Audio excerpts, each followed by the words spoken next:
Hmm. Well, I haven't done this in so long. I hope I remember how to do it. Hey, everybody. Patrick, have Cheetah Will View. The Cheetah and I are back.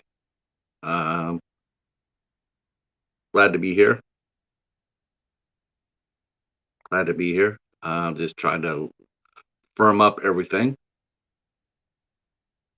Of course, this is going to be a pop-up, so I didn't tell anybody I was doing this. So I'm not sure if anybody will show up, but um, definitely want to come out and say hello. And yeah, it's a beautiful Friday morning here in southeastern Michigan. It is about 15 minutes till 9. It is about 70 degrees. And boy, it is going to be a busy weekend. Uh, Busy month, too. Some of you guys have noticed I have not been around on live streams very much in the chat. Yes, not too much live streaming, just on the Midnight Society. Um, oh, thank you, Waffles. Waffles in the house.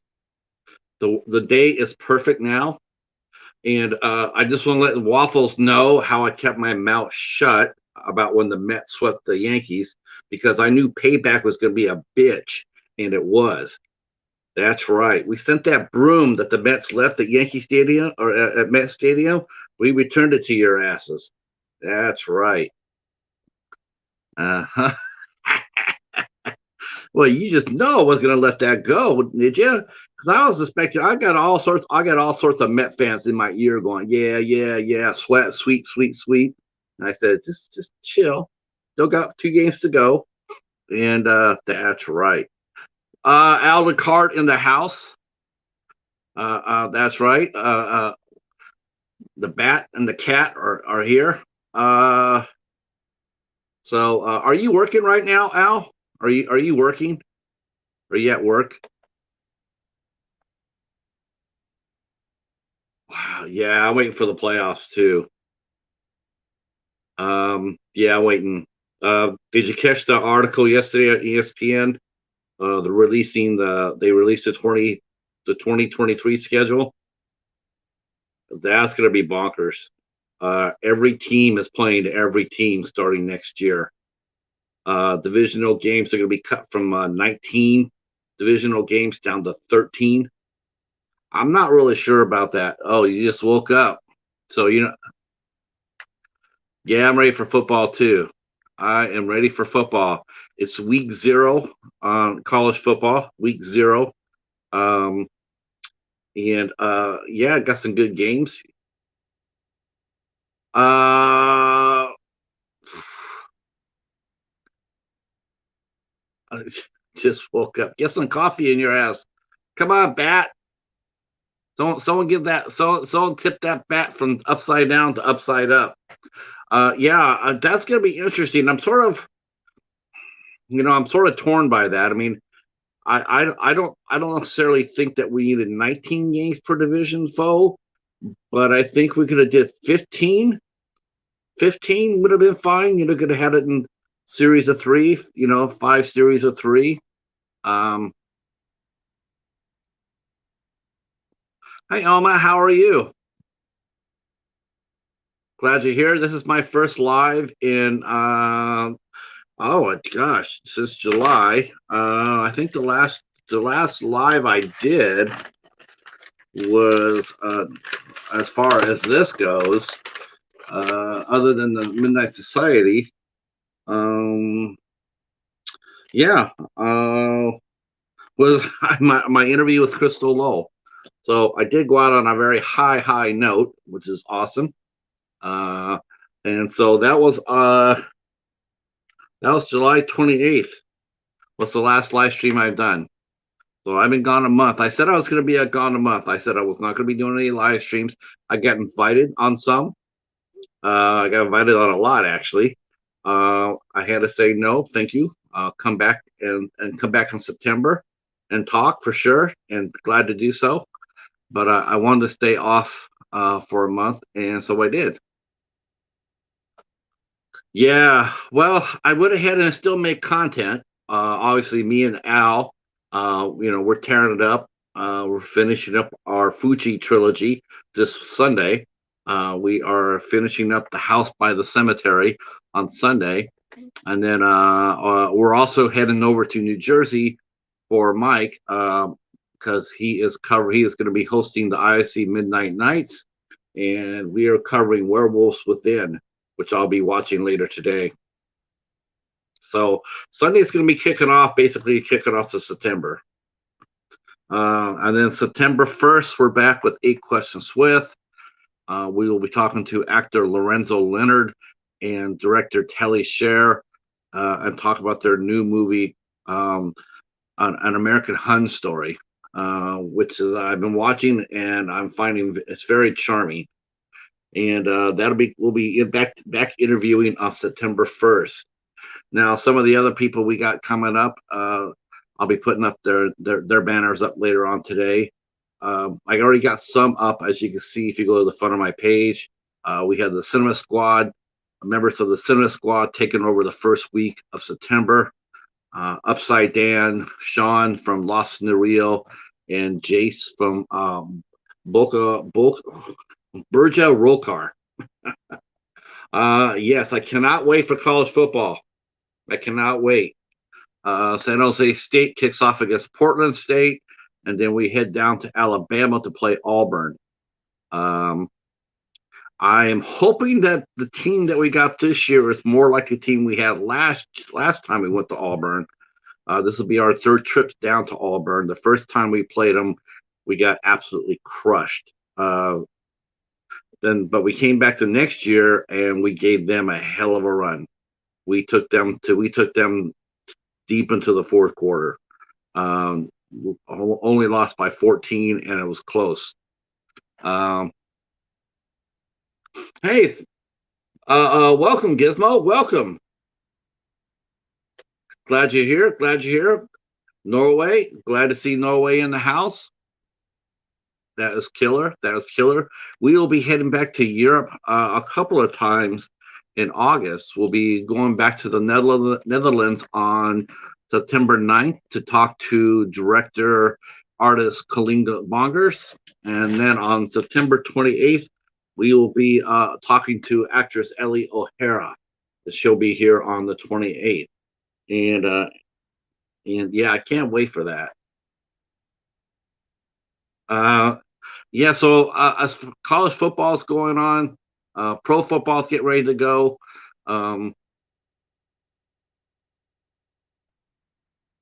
Wow, you're heading over to Netherlands on Monday for a film festival with your new film. Well, that is exciting. Are you gonna videotape that? I'm so glad you're going there because the Netherlands, they love their films. They got some good filmmakers over there, but the industry is really rough. Bathman, there he is. Greetings, sir. Greetings. I have to go over there and watch you and Ricky and Gareth watch Anaconda. That I'm sure that's going to be very entertaining. That's going to be very entertaining. Man, there's a lot of things going on in the world in the tube since I was here. We got contests going on. Of course, as you see by title, Friday the 13th may be happening. I'm not putting my eggs in that basket yet. And I think it may be happening, but I don't think it's going to be the Friday the 13th that everybody's expecting. I think they're going to have to change a lot of things to make it work. I really am curious to see how it's going to happen because I don't know how Victor and Sean could battle so hard in court and then afterwards come out and because it was a very personal, very bitter court battle over the rights of Friday the 13th, and both sides won, but we call it a pariah victory, which means you might have won, but it costs so much to win that you lose. And that's what we might be seeing with Friday the 13th. Both parties have critical components to the character and to the series. They need each other to make it work. They have to work together, otherwise it's not going to work. Not as we know it. I think Cunningham may have more rights to Jason and Friday the 13th title, but Victor Miller has distributing rights in the U.S. Anything Jason Voorhees, I believe he has all distributing rights. Uh, yeah, yeah, I think we might, but I'm not so sure, Vaz, that we're not gonna get the Jason, we're not gonna get the Jason Voorhees that we all know. It's gonna have to be fundamentally rechanged. They're gonna have to do something to reestablish the character. I don't know how they're gonna do it. Not unless Sean Cunningham has, he really needs to apologize. Is what he needs to do. I always felt that way. He needed to apologize to Victor Miller for calling him a writer for hire when everybody knows that he was part of the creative process. Hey, Charles, how are you? Yes, I broke my month-long vacation, so I came back. That's right. I came back. So I think it's going to be interesting. I mean, I think they're hassling right now. They're negotiating what they can and can't do. Um, you know, it's I don't really necessarily think it's going to be done with just lawyers. Lawyers and whatnot. I think it really is going to come down to Victor and Sean going inside of a room and basically sit down and I really do believe this. I do believe Sean Cunningham should say sorry. I think he doesn't need. It doesn't need to be public. No one needs to know what's said. I think he was wrong in suing Victor Miller. I think he was wrong. The court actually said that too. No, House by the Cemetery and Werewolves Within are coming up today. Those are my two movies I'm watching. I'm finishing up an American Hun story. I'm finishing that up today, or before the noon, and then after this, after this, and then I'm going to House by the Cemetery and Werewolves Within. I still got my. I got one more To Be Tuesday. It's sitting in the for next week to drop, and then I got 3 more to go. Or actually, yeah, 3 more to go.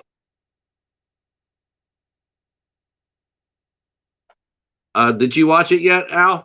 Did you watch House by the Cemetery? Because if you haven't watched it yet, we could watch it together. If you want to do a watch along.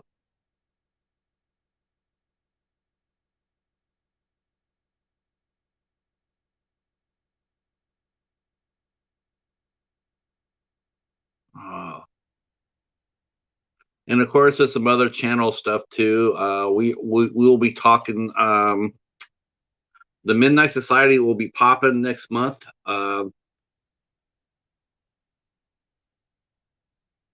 That's a good show. You'll really like that show. Yeah, Man Called Hawk is really cool. Yeah, you know what? Okay, good. Yeah, I'm gonna watch it today. That and Werewolves Within. Now here's something. Here's something too. You'll get a kick out of this. So, did you go to my community tab and see which movies Do you see which movies I put up there for this week's vote? I put a romantic comedy, Something Borrowed. I put that up there. Um, I put Nicolas Cage, Dying by the Light. This is one of the movies I picked for To Be Tuesday, or for Dollar Tree Theater. And then I picked up this movie here called The Exception. And I just wanted to see what kind of response I would get to those movies. What? Well, yeah, but that's because it's supposed to be. It's a horror comedy though, Baz. Yeah, it's in the same different ballpark. Than Cemetery. Um, And werewolves will probably have a much better story too. But I'm looking forward to seeing House by the Cemetery. I'm looking forward to that.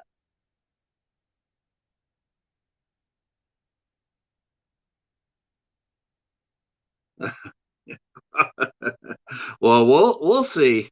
After all, it will have to pass the. Oh, no doubt. Gizmo, no doubt. Robert Bronzy, yes, yeah. I'm looking forward to it too, Charles.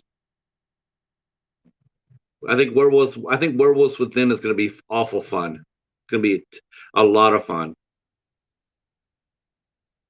And this would be the first time that I've actually watched that girl, Milana Weintraub. That's the first time I've ever seen her acted outside of a commercial. So, and I heard that she's very cute and charming in this movie.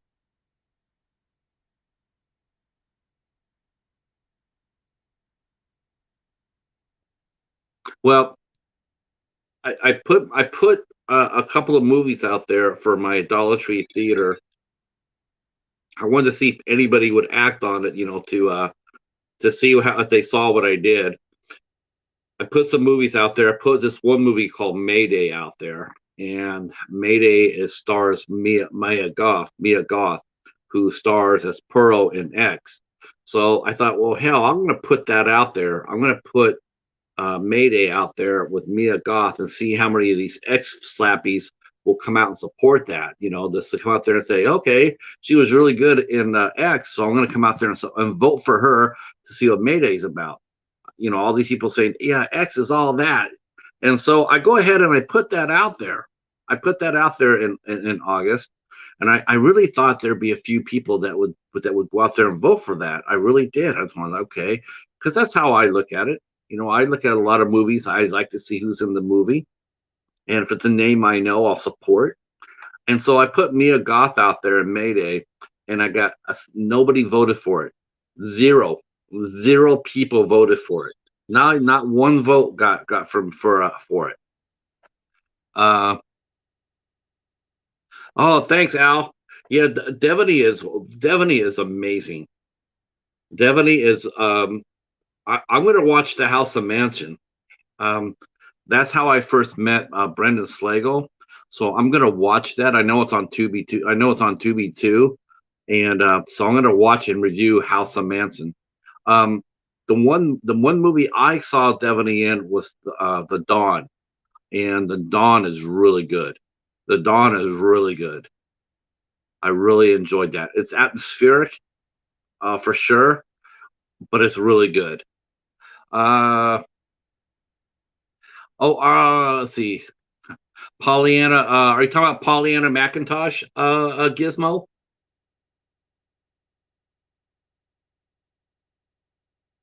Is that who you talking about, Pollyanna McIntosh? Pollyanna's amazing too. Um, and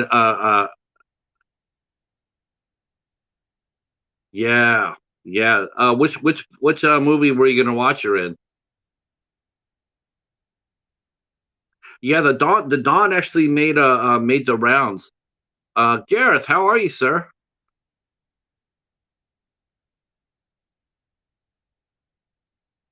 Yeah, I only have as physical copies go. Uh, oh, Death Count. Okay, yeah, I'm gonna watch that too. I only got two movies of her, uh, physical copies of movies with her in it. I have The Dawn, and then I have Bus Party to Hell, Party Bus to Hell, which is a lot of fun. Ah, Polly McIntosh, yes, that is so cool. You got to videotape that. Seriously, keep a running video of vlog on that. And chances are, Gizmo, you will meet Kalinda Bongers. I'm sure she will be going to that festival. I'm sure of that. The Netherlands makes some great movies. All right, I got Gareth. I got Gareth, and Vaz is in the house. The only thing we need now is Ricky, and we could have a Friday night fight right here, right here.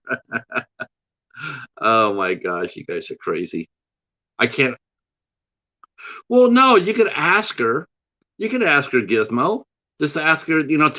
Just tell her what you're doing. Tell her you're doing just tell her you're doing a video, a diary of your experience. And would you mind, maybe saying hi or something like that, or ask her a filmmaker's question. Like filmmaker to filmmaker, peer to peer. She's a peer. She's not anything more than that, because you're a filmmaker. She's a filmmaker. You're peers. Colinda has made a movie called Molly. She was supposed to do a vampire movie, but I think the funding fell through. Thank you so much for coming out, Charles. I appreciate that. Gizmo, she made a movie called Molly that came out on Art Exploitation. Uh, it's actually, you could actually watch that on Tubi too, if you get that over there, if you get that in Norway. Have a great day, Charles. Um, I don't want to go up there where Waffles had mentioned about the library hall. Yeah, the library halls have actually been pretty good the last couple of weeks. Um, it's the time of year where school's going to be starting soon. People just want to get rid of what they have in their garage, and this is the best time of the year for donations at the library. As far as private donations go, a lot of people just get rid of stuff they couldn't sell at the yard sales, so they just dump them off at the library. So that's the reason why I've been getting some pretty good deals. I think it's hilarious that all of a sudden I've gotten like 3 steel books in the last month and a half. Really? Which films were they, Gizmo? I love art exploitation. I miss them. They got bought by, I think they got bought by Vinegar Syndrome or Kino Lorber. I think they got bought by Kino Lorber. But art exploitation is an amazing label.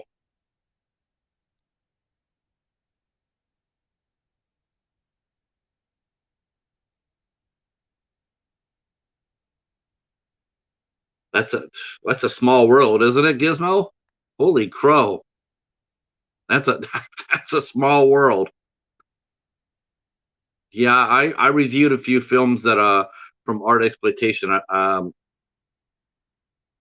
Kino, yeah.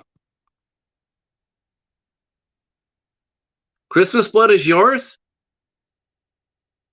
Wow. I got that. I have Christmas Blood. I do not have Husset though, but I have Christmas Blood.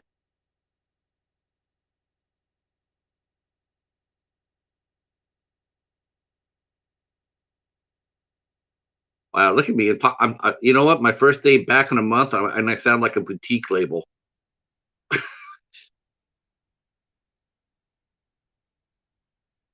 That year, Christmas Blood was very interesting movie. Very interesting. You make some interesting choices in Christmas Blood.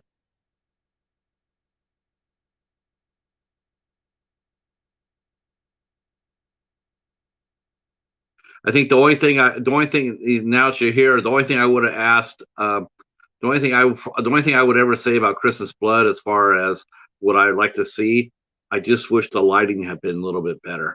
Some of the lighting and some of the scenes it was just so dark. It's hard to make out. But the story and some of the action scenes, some of the kill scenes, on point, on point.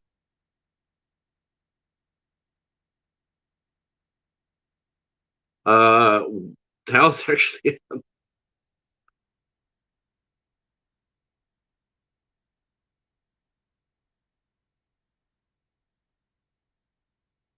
Oh, okay. That sort of, you know what though? Okay, well there you go. See, that sort of makes sense now when you say it like that, because I mean, the lighting was just, you had a perfect cinematographer for it. I like the story in Christmas Blood, but you needed the cinematographer because and the lighting, because that lighting was, it's rough. I mean, I'm not talking me down to you at all. God no. But I'm just saying it. I just wished a lot. What? Three of your actors died during production? Holy shit! What happened? Was it an accident? Man, I've heard of people dying. I've heard of people losing an actor during production, but never not three.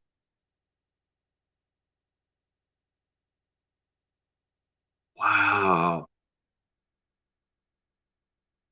I could understand that.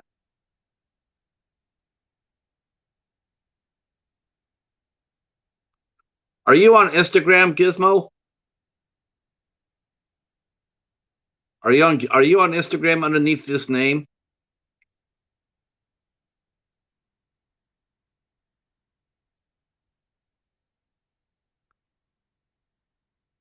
I guess I can find out. Let me see.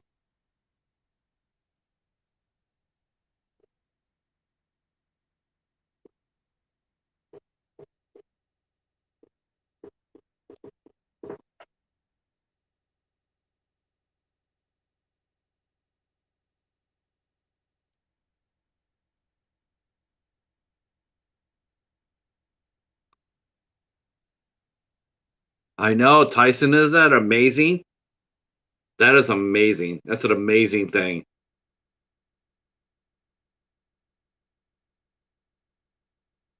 You have nothing but respect. Yeah. Those who can share us out.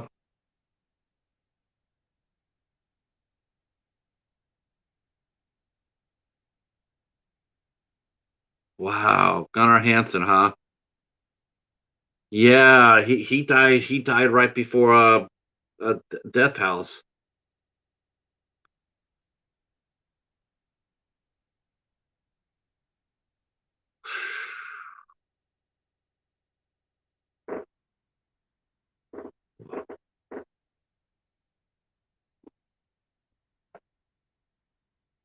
Yeah, you got to respect. You got to respect the process.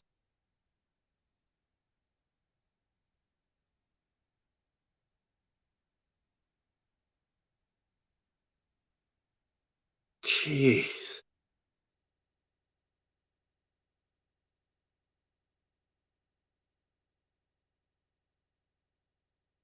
Oh, that's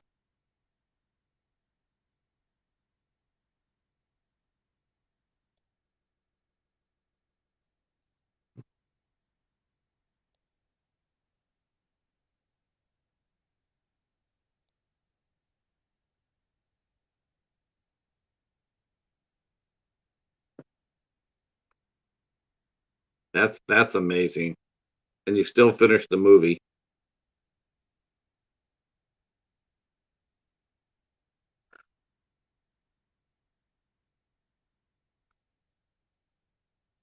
Is it on Tubi? Oh, good. Yeah. By all means, I recommend it. I recommend Christmas Blood.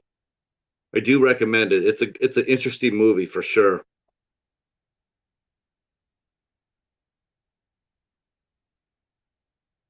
Yeah, that's an interesting of course we just had that we've had some on-set accidents recently, with the cinematographer, Hannah, who got uh, uh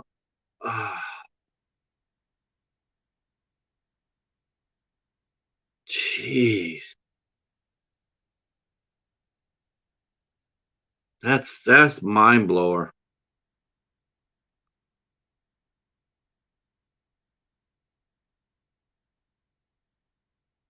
Yeah, yeah, definitely. We can save that. Wow, we can save that for December to cover on the society for sure.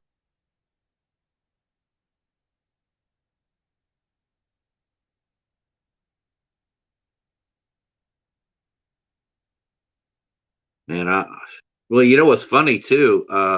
You know what's funny, Gizmo, is because I, I worked, I interviewed the co-director on Molly, uh, uh, Thief Muse. I need to say his name like 20 times every day. So he's co-directed Molly with Kalinda Bongers, and then after that movie, he went to direct the sequel to Molly called Kill Mode, and then he lost his lead actor during that production.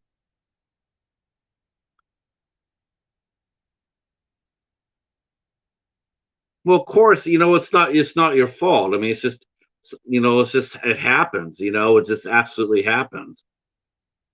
I could, yeah, so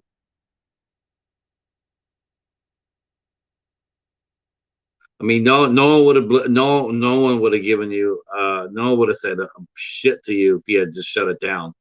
No one would have said shit. But I have to give you much respect for you and your crew for finishing out the movie.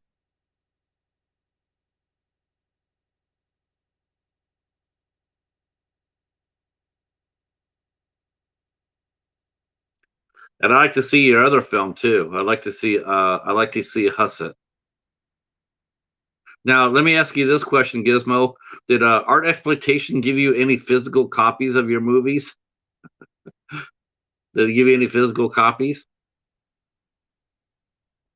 But yeah, they shot the sequel to Molly. It was actually a prequel to Molly called Kill Mode, and they lost their lead actor right after the movie was over. Um, they lost their lead actor. I think he died of an illness. So he lost the star of his movie. Yeah, art exploitation movies.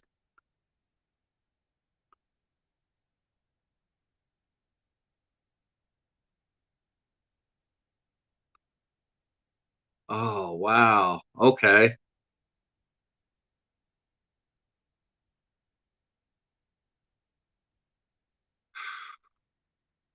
I have Dead Snow. I have both movies. I have Dead Snow and I have Dead Snow 2.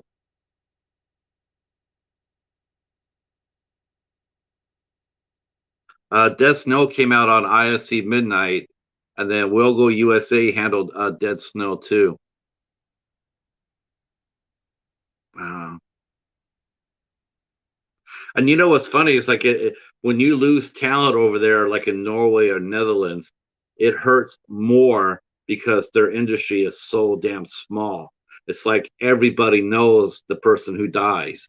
It's like Vega Hole had passed away. Everybody in the acting community is going to know that because they probably ended up working with him.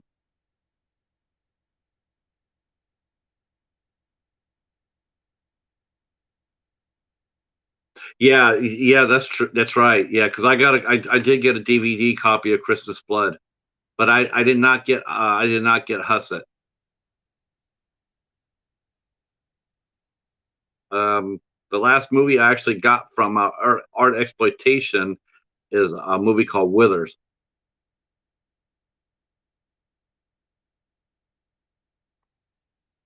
Yeah, you guys make some the you know what yeah, Norway,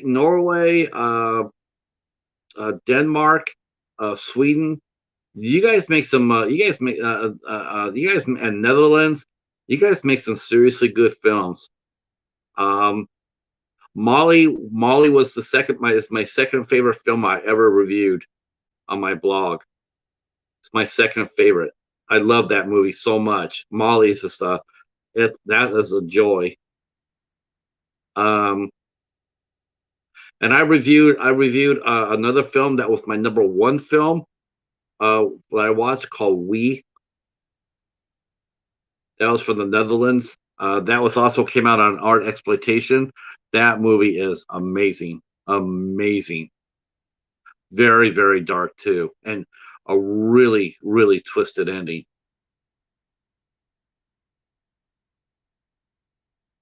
I love foreign horror. I do. I love it.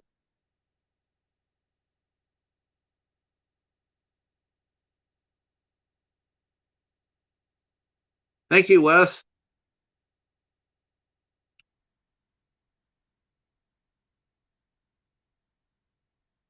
Well, congratulations.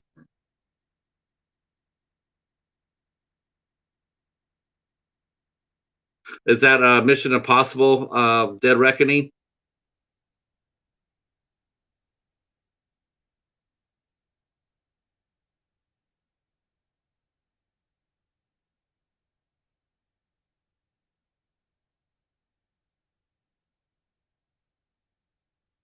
Sure.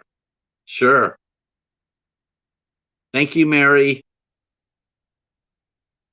Not going, not you know, having a good morning. Just talking to Gizmo. He was sharing some of his, he was sharing the stories, of a couple of his films. Very interesting.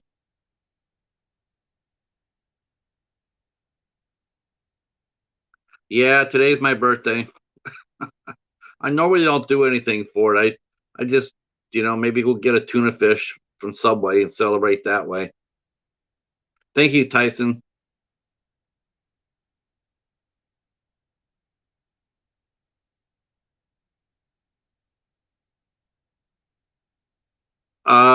Yeah, that's.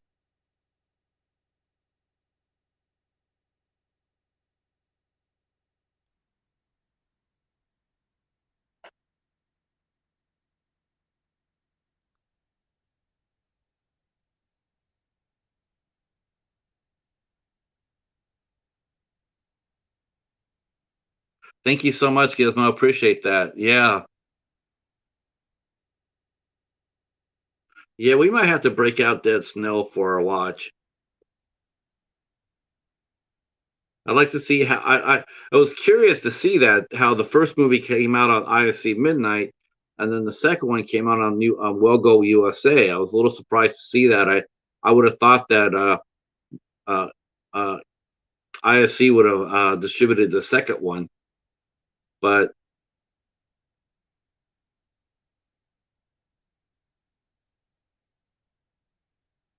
glad to be here. Glad to be here. This is the first live I've done in 1 month, as far as this goes. Other than me and the bat hanging out together. Uh,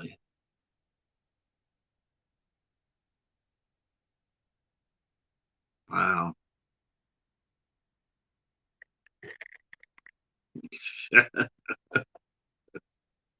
that's right. I can. I'm ready. I'm ready to watch the. I'm ready to watch the giant Gila monster now. I could actually watch that. I can watch the Blob.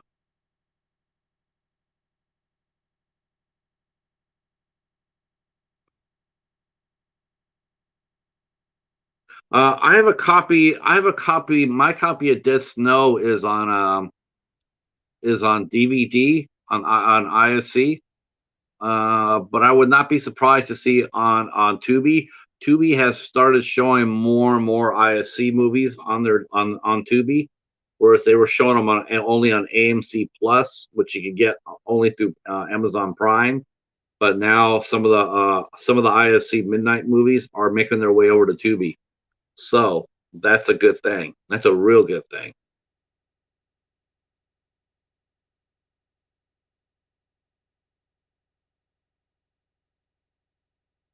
Of course, that's going to stop me from collecting them, though. I'm still looking for physical copies. Doesn't have the first one yet. Yeah, that doesn't really surprise me.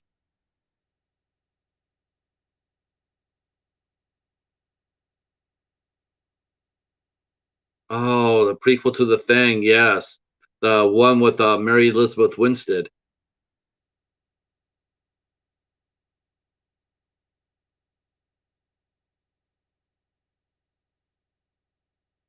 I'm really sorry it's the loss of your friend, Gizmo. I watched that movie. I'm actually a fan of the prequel. I like the prequel.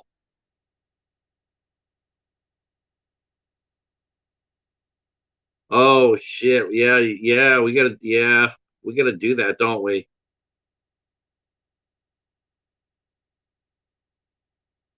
I'm not sure about that because Rob from Wild Eye, he ain't sending me shit. He doesn't like my ID. He doesn't like my reviews. I tell it like it is, and yeah, he doesn't like it too much. So I always get my Wild Eye movies and everything else through secondhand sources. Yeah, I won't. I mean, I see a lot of people getting Wild Eye stuff and Visual Vengeance, but yeah, he isn't. Yeah, it isn't. I mean, let's put it this way. I reviewed Wild Eye movies. I reviewed them this way. The ones that were really, really bad, I mean, really, really bad, I didn't review because there's no point to it. The movie's really bad. I'm just not gonna do a review and dump all over it. I'm just not gonna do that. The movies that I did like, I reviewed.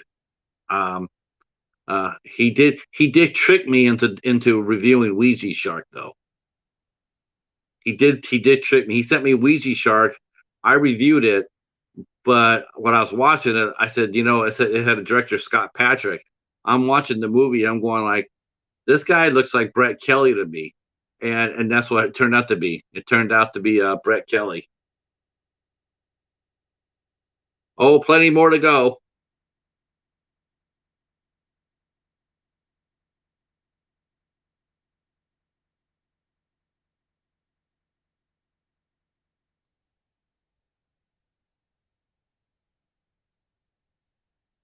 I will do that, Gizmo. I will do that.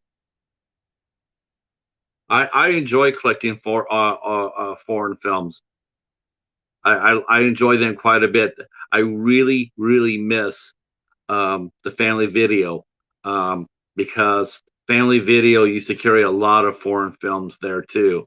I've gotten quite a few from there. Um, I actually do not get as many foreign films as I would like from the library.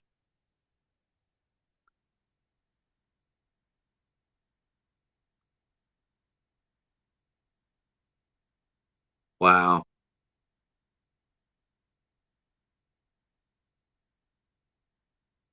I just the last foreign film I did get that last week. A movie called Becoming Astrid, and it's the story of the lady who created Pippi Longstocking. Bayview also has a lot of good foreign films too. Yeah, I'm sorry, Betty. I just, you know what? I just didn't have the juice yesterday. I just wasn't feeling it. I don't know what it was,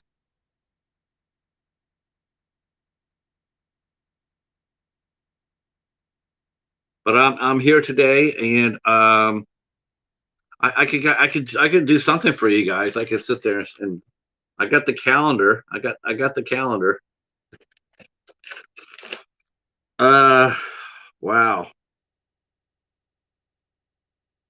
Uh, September 11th, the 18th, and the 25th. Um, we'll see the Midnight Society. We're going to be covering. I'm not so sure what I'm covering. I know what I wanted to do, but I sort of want to wait till the bat comes back for that. So probably not going to do that as I initially thought. I might go ahead and do something else.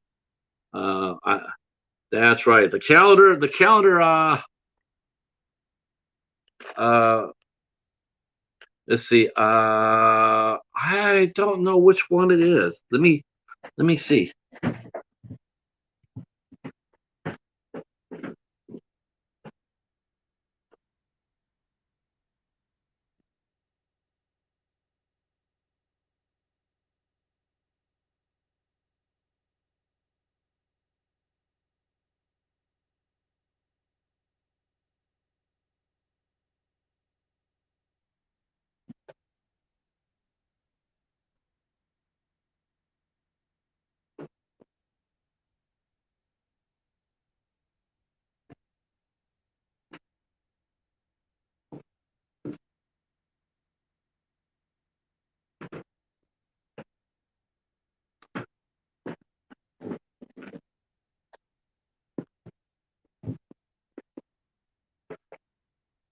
This is a new film company for me.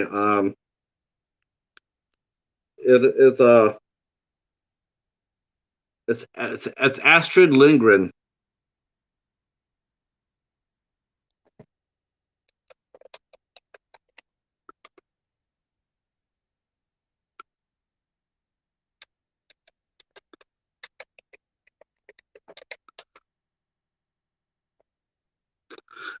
So this is a new company to me.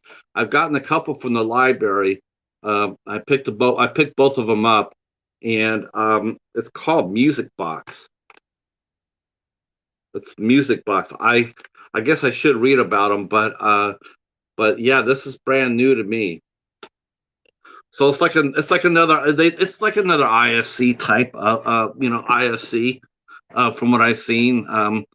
I don't know if they've done. I don't think they do horror or anything like that. I think they do just dramas. Thank you so much, Betty.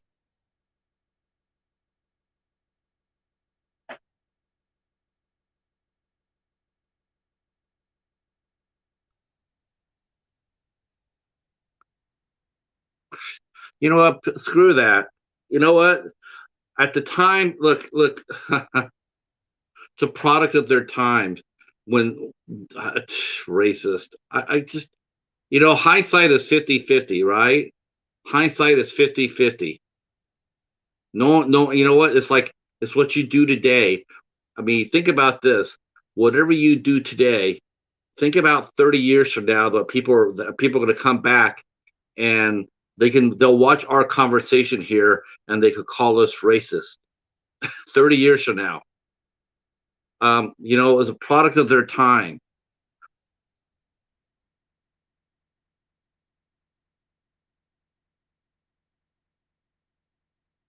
Well, that's too bad.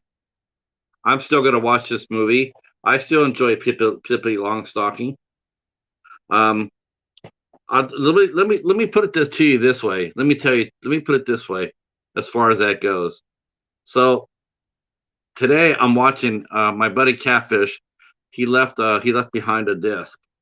There was a TV show that came out in England called Steptoe and Son. It was a comedy, and a director over here named Norman Lear, he adapted that series and he brought it to America, and he created a series here called Sanford and Son with Red Fox and Desmond Wilson, and it was based off the English series, and it came out early in the 70s. Um, it came out in the early 70s, and it was like an old crusty black guy and his son, and they run a junkyard. Hilarious series, a lot of fun, a lot of fun. Uh, I watched the episode today. I watched the episode today that could never ever get replayed. It could not replay it today. In one episode, he used three racial slurs. I mean, racial slurs that they wouldn't even use at all today. He did it in one episode. He did it in one. Now, am I going to turn around and call Red Fox racist? No, he was just. That's how his character saw life then. That's how he did it. That's how he did. The writers who wrote the story, 1970, 1970, 1972, 73. That's how they wrote it. Now, would they write it today knowing what they know? Probably not. But back then, it wasn't even thought of it. No one even gave it a second thought. I like Paul Verhoeven too.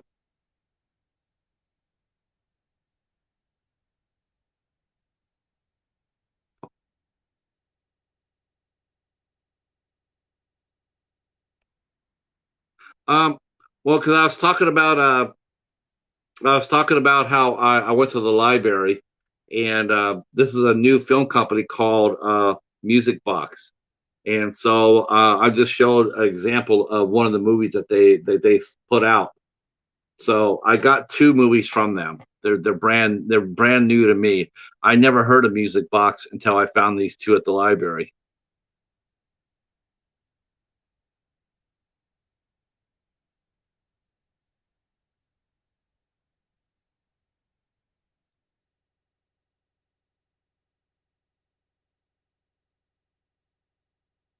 Let's see. Ah, I do believe. Hold on. Let me.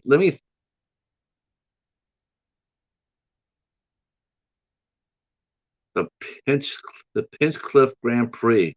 Okay. Yeah, you know what? You should write down a list of your movie. Do you have Letterbox, Gizmo? Do you have Letterbox? I would like to have a list of your films that you would like us to check out because I'm all about foreign films. I love foreign films so much.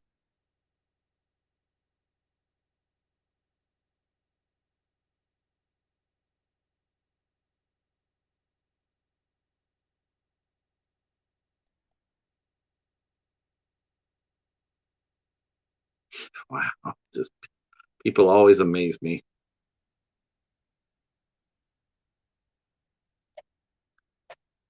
All right, so I'm gonna break out this calendar real quick and let you know what's going on here, and then we could talk a little. If you have some questions about Friday the 13th or your opinions, I'd like to hear them. We're gonna shout out a few people in the community. I like to do that too.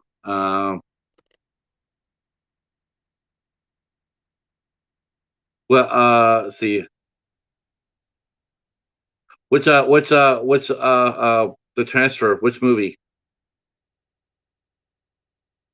Which 4K movie? Yeah, I don't think Astrid got a 4K. So I mentioned about the Thursday the first. Have Lorenzo Leonard and director Tally Shire. Tally Shire will be here with us. Hi, Warmstrong. Thank you for the wishes, birthday wishes. I appreciate that. Oh, Friday the 13th. Yeah, the 4K. I'm not. You know what? I, uh, okay.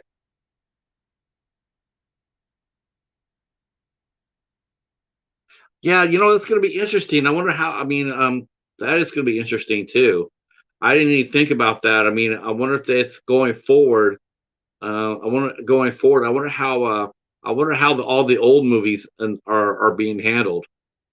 I wonder if Sean Cunningham and Victor Miller have any sort of say into that. Probably not. I'm sure the studio owns all the rights to that, and they pay them a royalty. No problem, Gizmo. I don't blame you. Man, I would have loved to interview you though. I would have loved to interview you.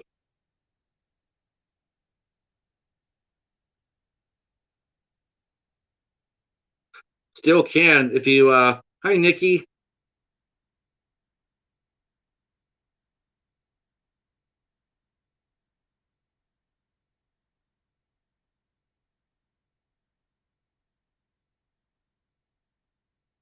Yeah, Planet of the Apes. Yeah, I watched all five of those too, Betty. They used to come out on. Remember you remember they used to come out on CBS, late night CBS. Gosh, that's where I used to watch it. I used to watch it on CBS. They used to show all five movies Sunday on 11:30 at night. They show all the Planet of the Apes movies. Yep, that was cool.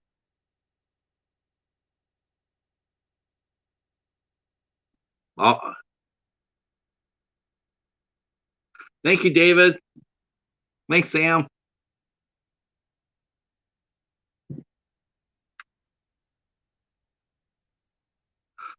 So this Sunday, me and Al will be back on the Midnight Society to cover House by the Cemetery. That will be at 8 o'clock Eastern Time.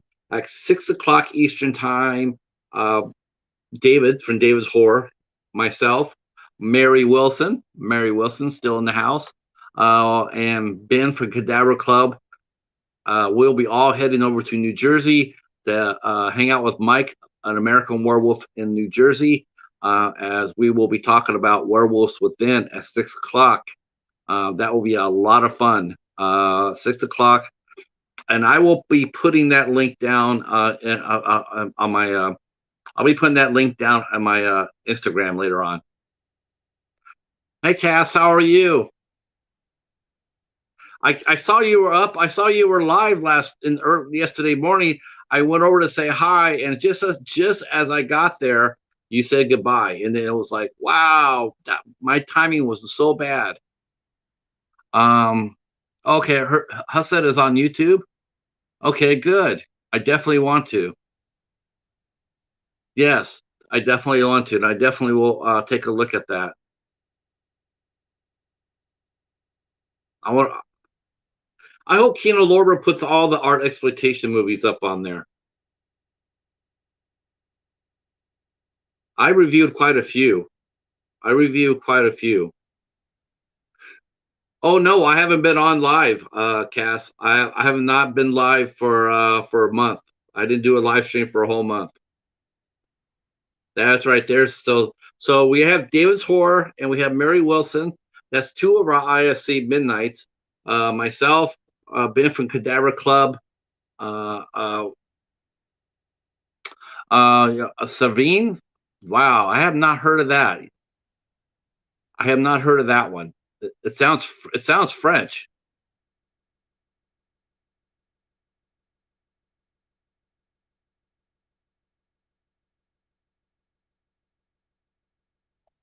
Unless it's art exploitation. I have to go over there to the Kino Lorber channel to see what they have. I reviewed a handful of art exploitation. Oh, Severin. Okay, I thought we were talking about a movie. Yeah, I'm not a big fan of Severin, the company. Hey, there she is, Gory B movie in the house.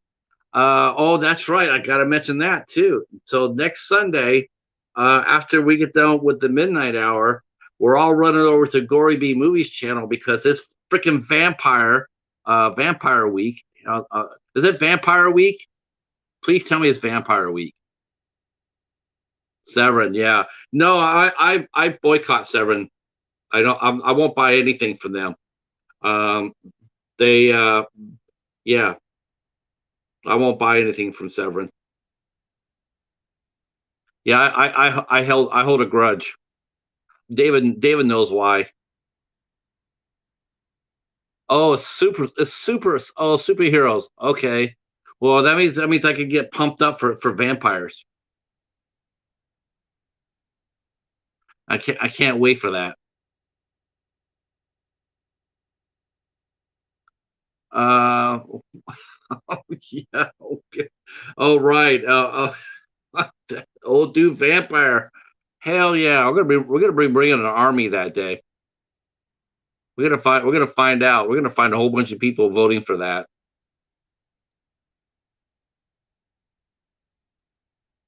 That that's hilarious. I love that old dude vampire. Hell yeah. So yeah, well, we were talking about Friday the 13th, David. Um, you know, I think we will get a movie because each Victor Miller and Sean Cunningham both got rights to the movies, but I don't think that the new Friday the 13th is going to be able to. They're going to have to reinvent the wheel. They're not going to be able to pick up the series right where it left. Not unless Sean Cunningham and Victor Miller manage to shake hands and whatever. Because I think Sean Cunningham and I'm really curious to know. The big question is, you can make a Friday the 13th movie, sure, but where are you going to distribute it at? Because Victor Miller has the rights to Friday the 13th domestic distributing. He only gets young Jason. He doesn't get Hockey Max Jason. He only gets young Jason, but he got the distributing rights in the U.S. That's the big prize. I mean, if he just won the Jason from the first movie and that's all he would have won, then he wouldn't have won zero. You can really bypass that. You have to reimagine the origin. but Victor Miller got the domestic rights to the Friday the 13th movies being made. Um, I would love to. Though, I just don't think it's going to be. Thank you so much, Gizmo. I just don't think it's going to be the Jason as we know. Not unless, like I said, it all depends if Cunningham and Miller have to sit down and they have to iron this out. Like, you know, I, I, I I was just, I think that Cunningham was really wrong. Um, I think he was wrong in calling Miller a hack, basically a writer for hire, uh, when he was part of the creative team from the beginning. He wrote he created the characters, and he wrote the screenplay.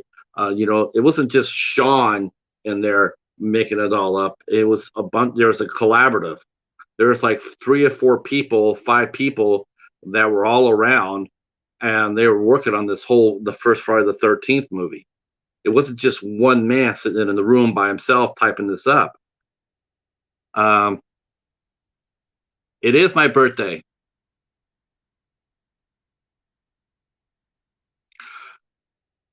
Yeah, Hockey Mask Jason is Cunningham's. Yep. But Sean cannot use Pamela, and he cannot use young Jason. Cannot use young Jason. Uh, um, I think everything from the first, everything. I think Miller got control of the first movie. I think he won the first movie. He won the rights to the character in the first movie, and he also got the domestic rights. So any Friday the 13th movie, he's gonna get he gets to. You're gonna have to pay him. You're gonna have to pay him a lot of money.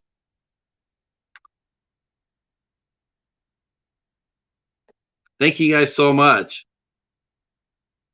Thank you guys so much. Yeah, I think they both. I mean, everybody lost in this Friday the 13th. Everybody lost. Um, like I mentioned earlier here, that it's a pride victory for both of them. They both won, but they both lost. The court sided with them both, but in such a way that both didn't win anything.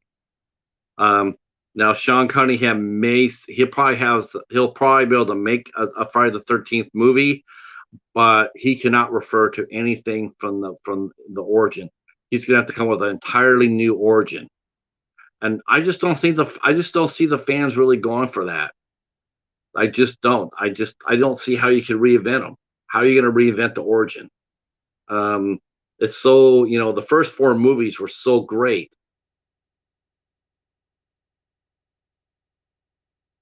Yeah, it's the only thing I got too. I only got the Screen Factory set. But the real question to me is, who would you like to see play Jason? I mean, if you're going to pick anybody to play Jason, who would you want it to be?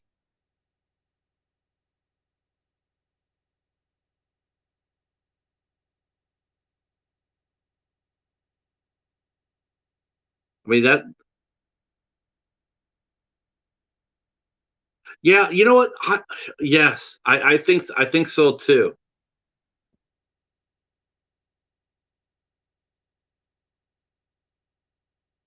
Oh, thank you so much. I want Derek Mears back too. Derek Mears was a really good. He was a really really good. Hi Dyson. Derek Mears would be awesome. I'm a fan of the reboot of the 2009 movie, the one directed by Marcus Nispel. I'm a fan. I am a total fan of that.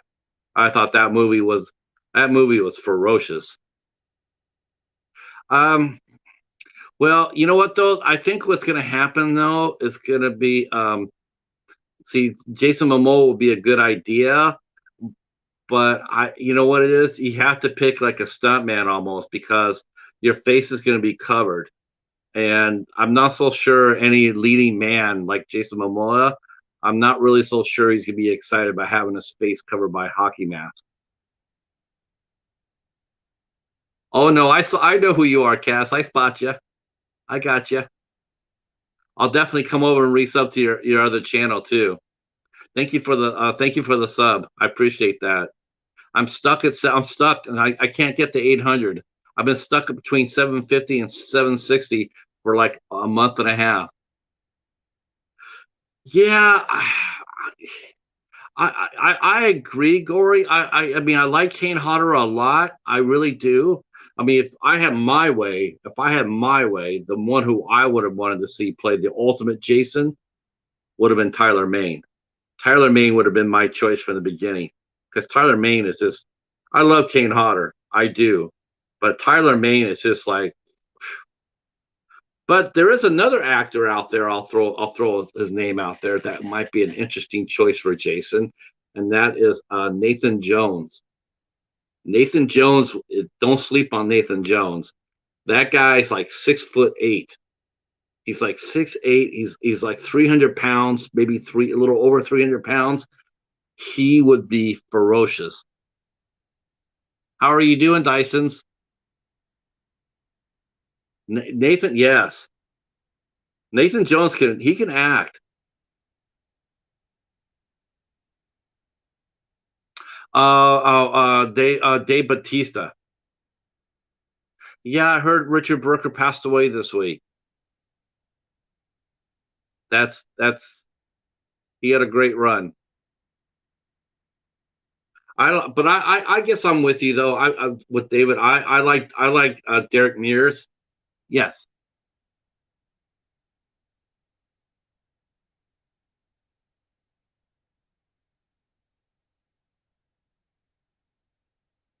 I think your first video. Let's see. Yes, your first video is the I always use the first video that I post. I use that as my anniversary. Come back, Cass. Get that coffee and come back. Uh, I don't know. Are you a horror movie fan too, Dyson? Hopefully you are. We're talking Friday the 13th movies now. I thought he died this. Was this his anniversary of his death, David? Because I saw somebody had paid tribute to him. I saw that like 3 or 4 times. Or was that just a clickbait? I think he was the first. He's the first Jason to go, isn't he? I think the rest of them are still 2013.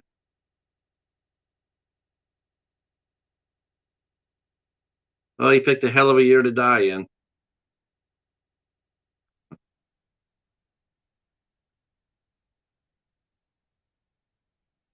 Clickbait.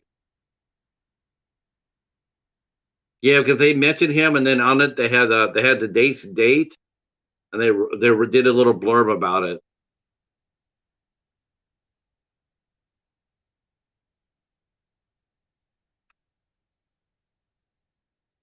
Wes's for death anniversary. Man, they left a really. I mean, some of these guys just left such bodies of work.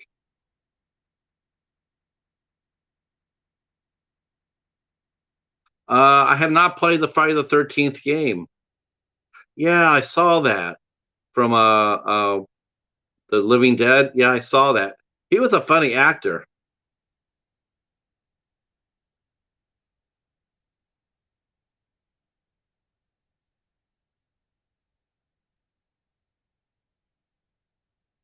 He was good. Clue Guller. He was good. I just saw that the last adult cast member of a Wonderful Life just passed away. She was like 97 years old. She had a hell of a run.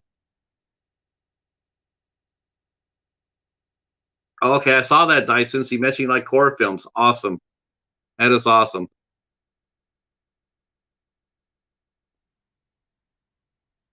Of course, now we got to bring up Gory's doing the 13 weeks of Halloween. So I do believe Gory is doing one live stream every week based off a Halloween topic of some sort. On the Friday the 13th, that's easy. KM14 killing Jason and Jason X. My favorite kill. My favorite kill by far. That's just some brutality. He never got his ass kicked worse than that. Jason X has some great kills. It has some great kills. But KM14, when she shot him up. I mean, and not only did she shoot him up, but she kept shooting him up. It wasn't just like bang, okay, No, she put like rounds into his ass.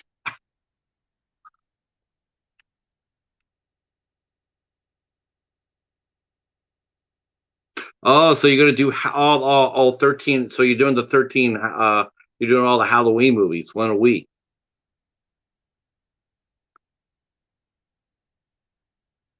Uh, yeah, I saw the trailer for your boy, David. I saw the trailer for your boy. Oh shit, Art the Clown is back. Oh boy. Uh, so I have a really strange question because this is gonna tell you I have not watched Art yet. I know I'm probably gonna. I'm not losing my fanboy card over that either. But I have not seen Terrifier yet. But I only have one question. Does Art the Clown talk, or is he another silent killer? Is he talk or no?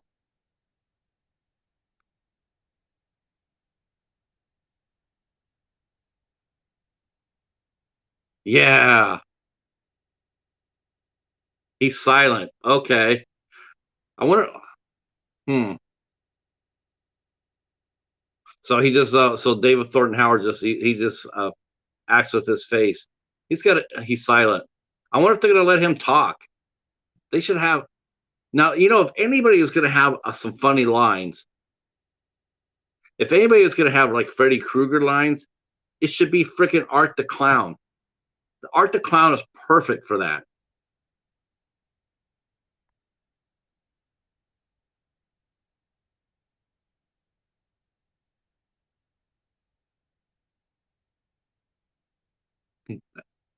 That's going to be. I hope they release that. I think they're probably going to release.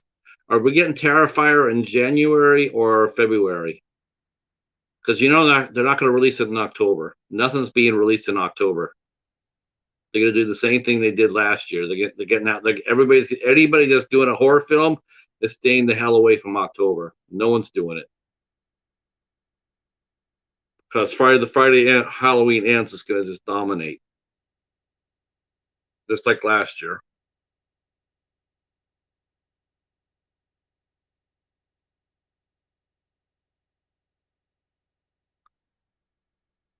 Sam, hell yeah.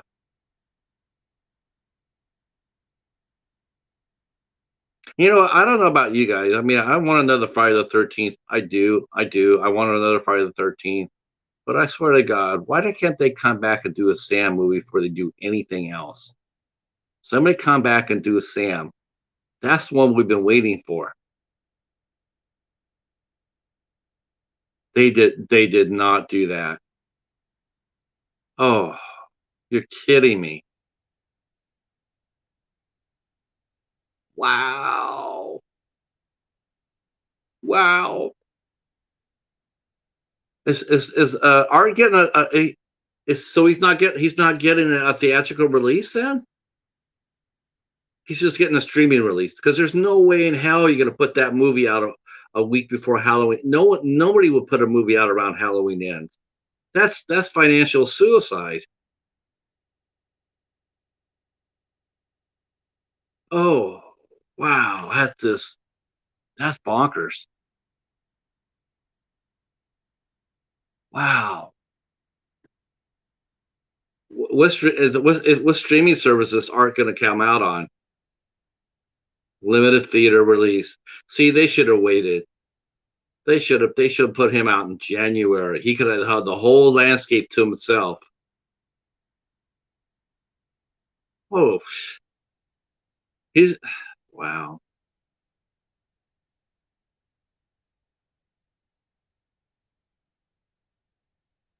Yeah, I mean, if you're gonna come out, you must well. You got to come out before. You got to come out after the date. You can't come out before it. Oh, and what streaming? What streaming? He's got to come out on a streaming service too. Maybe Shutter will take it. Shutter or oh, Screenbox. Okay, well that's a rising service. They're starting to get some exclusives.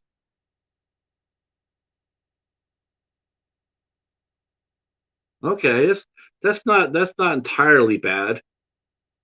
I don't think nobody knows about Screenbox, not really.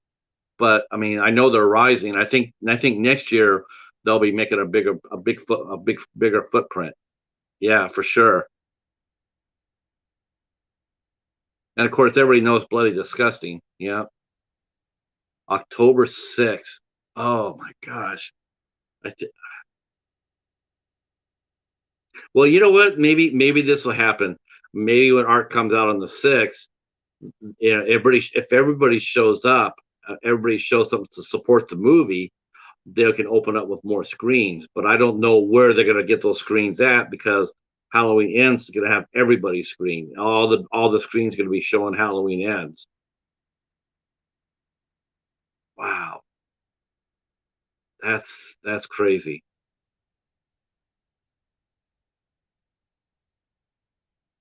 I have a copy of that movie, Monkey, the Slender Man. I heard that movie was the film release. I heard was not that good, but I did pick it up. That tells you I'm a glutton for punishment.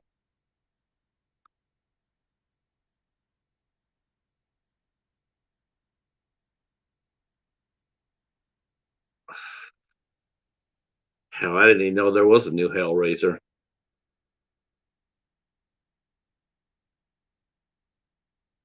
Please, and it's not. They're not bringing back Doug Bradley for that, are they? Hey, Dave, how are you, sir? Glad you're here. Glad you're here. That's right. Genome presents every Saturday night, 8 o'clock. Dave's Hangout. Hopefully Jay will be back soon. And then Dave handles all sorts of fun action and adventure. Okay. Oh, cool. All right. Nice.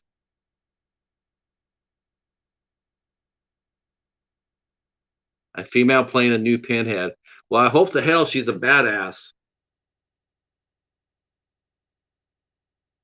Hellraiser 2 had one of the most disappointing endings of any horror movie I've ever seen. I love that movie, but man, it ranks right up there with Van Helsing for the last scene to being like dog poo. Like Van Helsing was just a fantastic movie until the last 5-10 minutes, and it's just like, oh God. And Hellraiser 2 as well.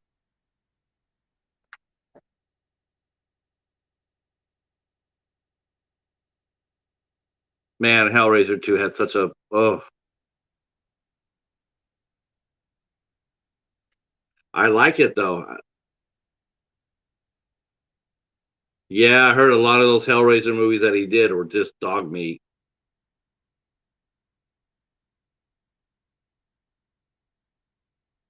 That's a shame because you know what, direct to video series, movies like that, they could be done right and they could be done very well. Like Death Race and the Scorpion King. I know those are two, probably and the Sniper series. Those three are all direct to video series. But you know that all three are really strong movies. They're all strong, and I just couldn't understand how you could blow up Hellraiser. It's such a great premise.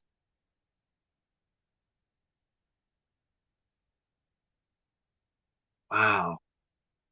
Well, part of it is too. Hopefully, they got some cast, for that new Hellraiser movie. You're gonna need some star power on that puppy.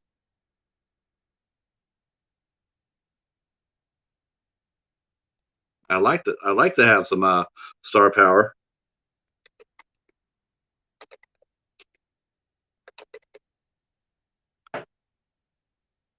Oh yeah, okay, okay.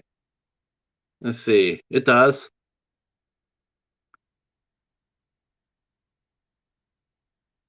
Goran Visnik. I know who he is. Let's see.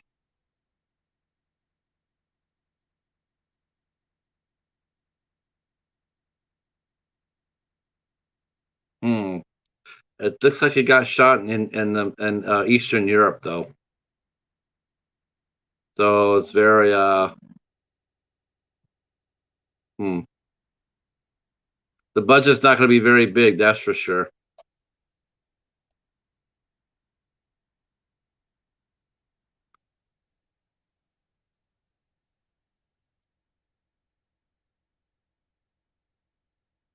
Yeah, this one here, I mean, it looks to be very low budget.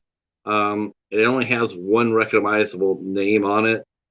Um, it looks like it got shot in like in Bulgaria or Armenia or whatnot. Eastern Europe, they have a lot of good studios over there, but you definitely could tell it's going to be done on the cheap.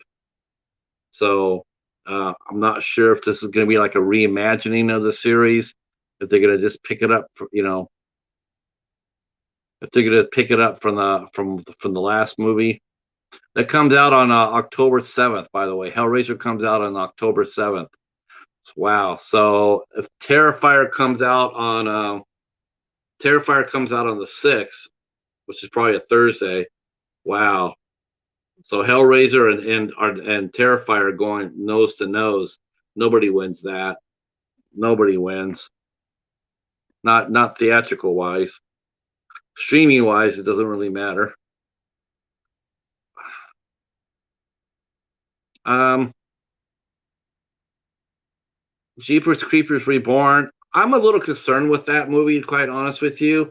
I don't really necessarily like to think that the creeper has as being confined to a building. I know they're confined it to like a haunted house. I think the creeper does better in open air, like in the first two movies. Um, I don't think he's not really contained. He's not. I just still see him doing the house thing. That's what made him so creepy was that he could be anywhere and everywhere. Hi, bud.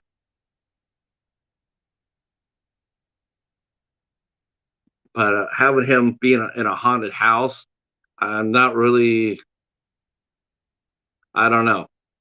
It seems too confining to me, which tells me too that their budget was small because they're just doing they're doing small. They're doing everything's being done in a small location. Hey, Lady Valerie. Thank you, thank you, ma'am. Thank you, bud. That's right. I knew, me and Waffles, we talked football, and I had a feeling that if I said football, he would come, and he is here. Hey, Justin.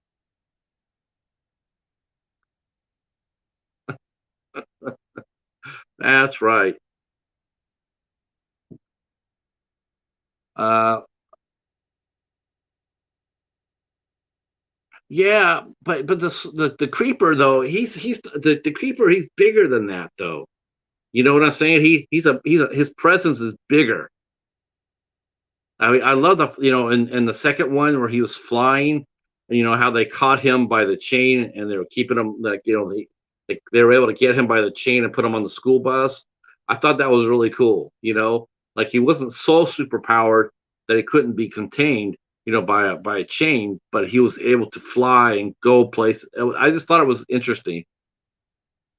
And of course, the first one is a classic movie. Jeepers Creepers one is just that ending of that movie is definitely one of my top 20 horror endings ever. That ending is disturbing as hell.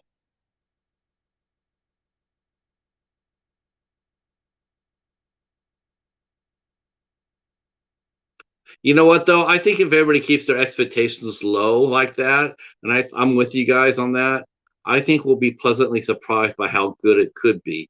I know that the third movie really disappointed everybody. Really disappointed everybody. Me too. Me too. I mean, they had some pretty good. Looks like they had a pretty decent cast, but it looked like they do anything with it. Yeah, the first one is just. The first one was. The first one's just amazing. Yeah, I don't know anybody like the third one. I don't know a single person, not one person that I ever hear anybody say anything good about the third one. That was almost like Universal. Everybody had Universal like, nah, pass. Yes, I love the first two too, Valerie. The first one for sure. That ending is so disturbing, but that's what makes a good horror film. I mean, when you come out of there, you're thinking about that ending, you're going like, "Holy shit!" I'm excited for this new one too. I'm excited to see the. I'm really excited to see the new one as well.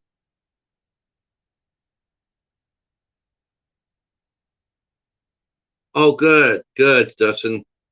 Yeah, man. Everybody's been telling me that the Black Phone is the horror movie of the year so far. I can't wait. I can't wait to see that.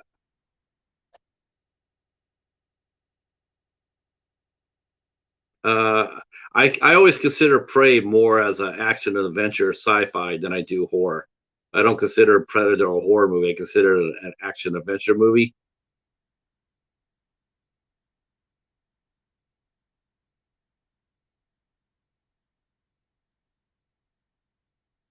Yeah, horror's been doing pretty good. There's been some outstanding horror films, including many that are flying underneath the radar.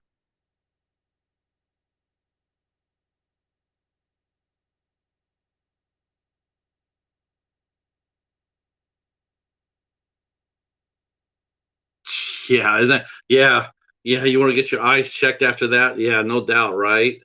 Man, that was and the way they did that ending was just so. It was just yeah, it was spooky as hell.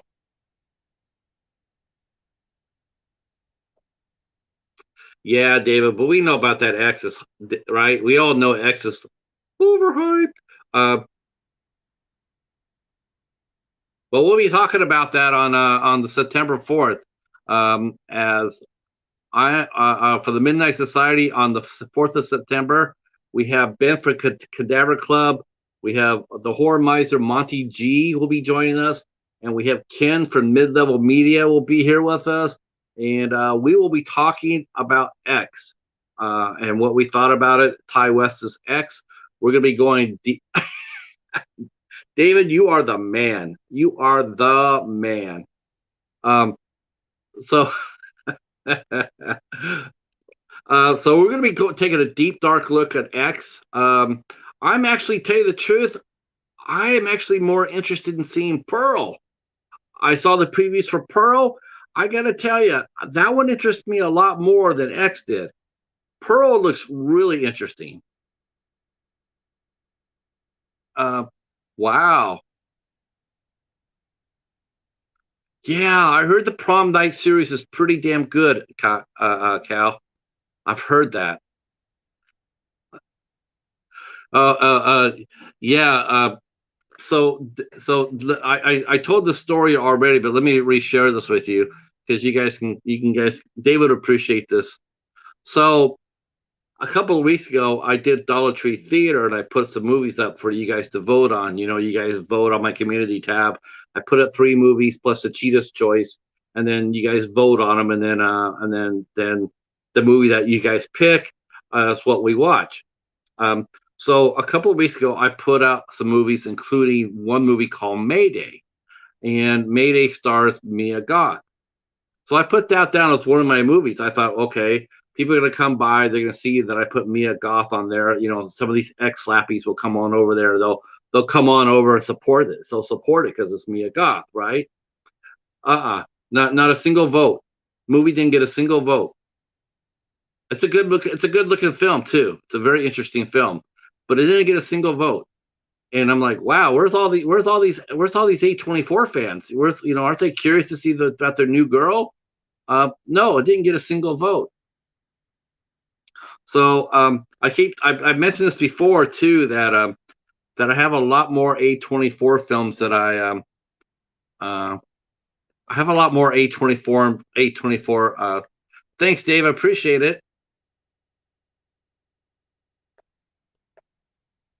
I'll stop by and say hi to you, Dave.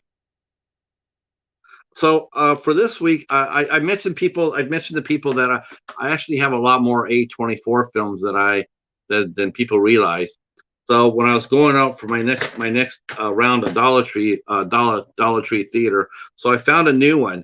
So this is a movie that no one's ever talked about. No one has ever mentioned it. Nobody.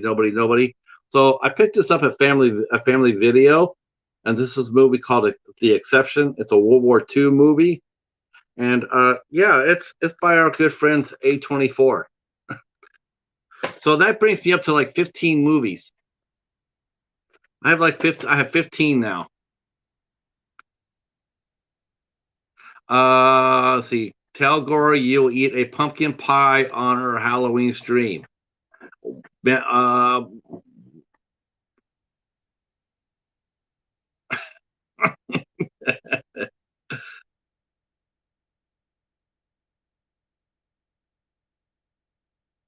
yeah, that Adams Family, that does look fun, doesn't it? Is Thanks, Cal. Appreciate that. Yeah, I know, right? The guy who always doesn't who the guy who doesn't really like A24, all of a sudden he has like 15 or 6. I think I have like 20 or 25 with A24 films. Yeah, I'm really sorry about that, Justin. But I think you'll come back and really enjoy the Black Phone. I think you'll really like that.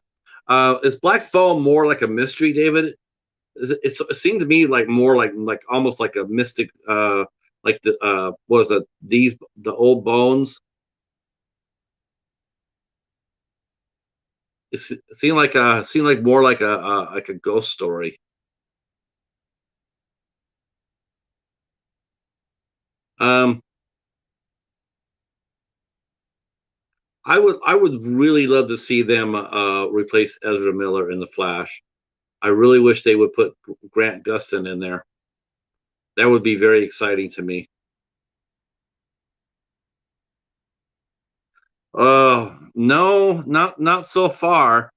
Though I will have to say that for physical media, it does seem like the shelves are getting a little bit thinner as far as that goes. I look at it every week, and it does seem to be that there's more and more holes in there.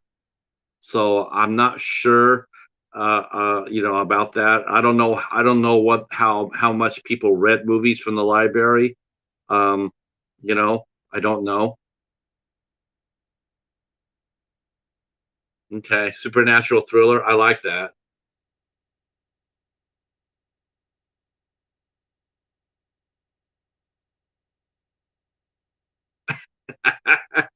David. Hell yeah, that's right, David. Bring the noise.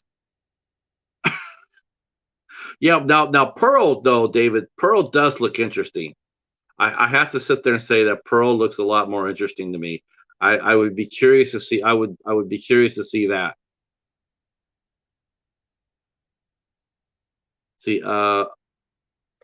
See, Black Phone is better than 78 Halloween.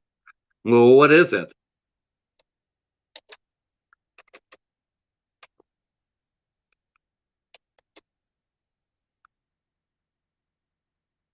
I heard well, I consider it a supernatural thriller. Black Phone. Yeah, it seems like it. It's sort of like I mean, it's sort of like a stir of echoes, or the Sixth Sense. That's more like those are more like supernatural thrillers too, right?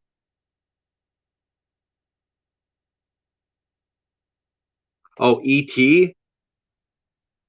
No, that's science fiction. ET is an alien. No, that's science fiction.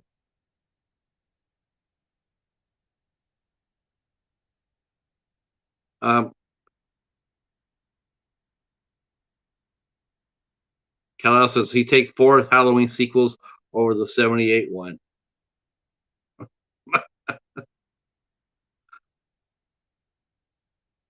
Oh, is that Blade Light, Rick?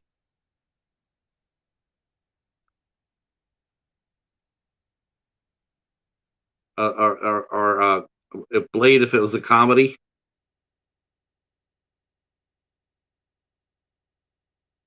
I know your favorite one, Justin. Halloween 3.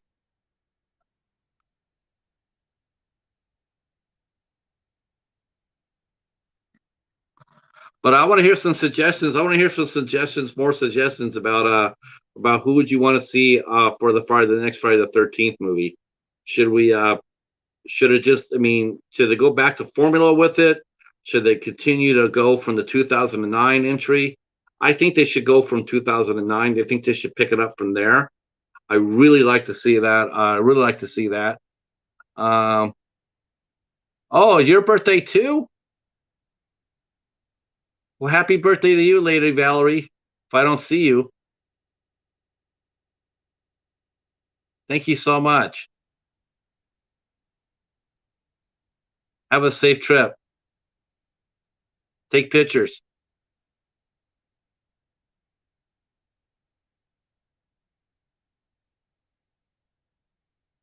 If you're wanting Blade, check out Day Shift.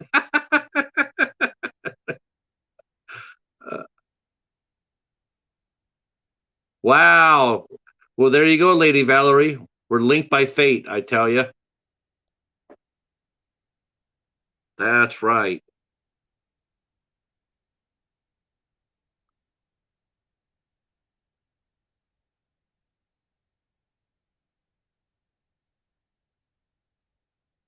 Oh, that's awesome. Where are you?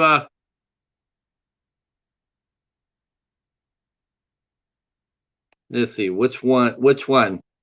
Monkey. Which one? I passed the information on.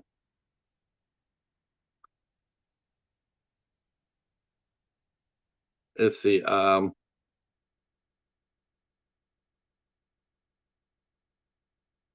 See. Halloween 281 is my favorite. Yeah. Halloween 2 has some brutal kills in it. No doubt about that. Yeah. Enjoy your trip, Valerie. Have a lot of fun. Film it. Yeah. Day Shift sounds like a lot of fun too. I'm actually looking at this Hellraiser movie again, real quick. Um, I have it on my screen. It says here the story for the new Hellraiser is by David S. Goyer, who also did a Blade movie. I think he did 2 of them. Jamie Clayton. I'm gonna go see who she is. I don't even know who she is.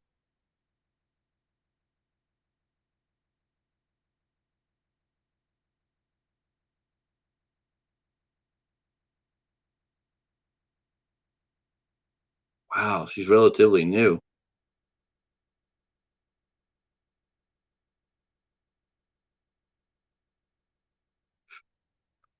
See, Jamie Clayton is the actress playing Pinhead. She was Twilight of the Gods, the L Word.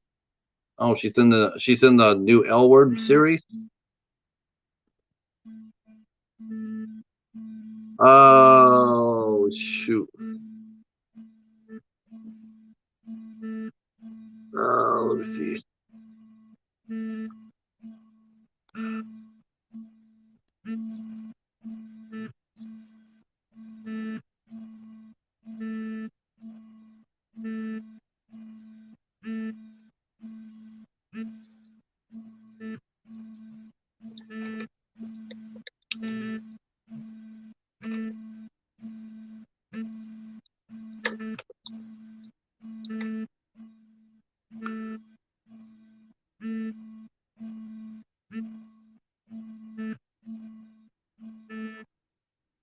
Let's see. See the Hulk movie. Um, On Lee, I don't think he understood with the character at all. He didn't get the character at all. I like Eric Banya as the Hulk. I thought he did a nice job. I really liked him as the Hulk. Um, but I think On Lee was way over he was way out of his depth. He's just not a superhero guy. So yeah. Um, I think I like Eric Banya, and that's all I can say about that. I was not a big fan of the movie at all. Um, the Richard Ed Norton Hulk was good. I thought that was good too. I thought the fight between a Hulk and Abomination was well done, and they were very well matched. I like that. Um, the trouble is that the Hulk is always going to look CGI. He's always going to look CGI because of who he is. Of course, Mark Ruffalo, he plays a really good, he plays Intelligent Banner very, very well. So I like him. Um, I like uh, his portrayal as Hulk. She-Hulk. I heard they changed her whole backstory. The backstory, her origin story is nothing like the comic books. That is a little disappointing to hear too, because I thought her origin story was pretty good. Um, yeah, I think all the actors who played Hulk, all the actors who played Hulk have done well. I can't fault any three of the actors. I thought Eric Banya was good. I thought Ed Norton was good, and I thought and I think Mark Ruffalo was really good too. I mean, that's you know, and even Lou Ferrigno, considering what he was, I mean, physically speaking, he looked great. He looked absolutely great. So I mean, for what it was, I gotta say, I gotta give props to Lou Ferrigno too. Um, so I can't fault any of the actors who played the Hulk. It's just the stories that have the stories that I have heard. Yeah, you know what? That's what I've been hearing too, Cal. I've been hearing that too. Yeah, yeah, and the story was garbage too, David. The fight scenes, him fighting the dogs. Oh, gee, that was just the whole movie just died right there. I mean, I saw it at a theater. I saw it at a drive-in, and when the dogs came onto the screen, you could hear the entire drive-in theater. People are just laughing. They were laughing, and that just killed the movie. People just like they just couldn't take it seriously. Yeah, but you know what? It was just a stupid idea. Stupid idea. He just didn't understand it. He just didn't understand Ong Lee just didn't it was just he was out of his element, you know?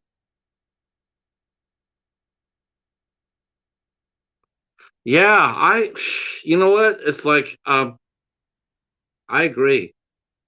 I agree. I think there's no chance at all about getting excited for the next thing. I mean, remember we always got hyped up for a new Marvel movie because there wasn't anything new. So we're all hyped up. It's just like a horror movie. Like we're all hyped up for Halloween. We're all hyped up for Scream because we haven't seen them in a year or two. So when a new one comes, we're excited. But with Marvel, you don't get that chance because okay, well, there's the end of Shang-Chi. Okay, but now we got three new series on Marvel Plus, and it's just like I really like to have a break so I could build it up again. It's like get excited for the new thing coming up. But you're right, it's just coming out much too fast. Yeah, the ending scene was cool. The ending of Eric Banya, yeah, that was pretty awesome.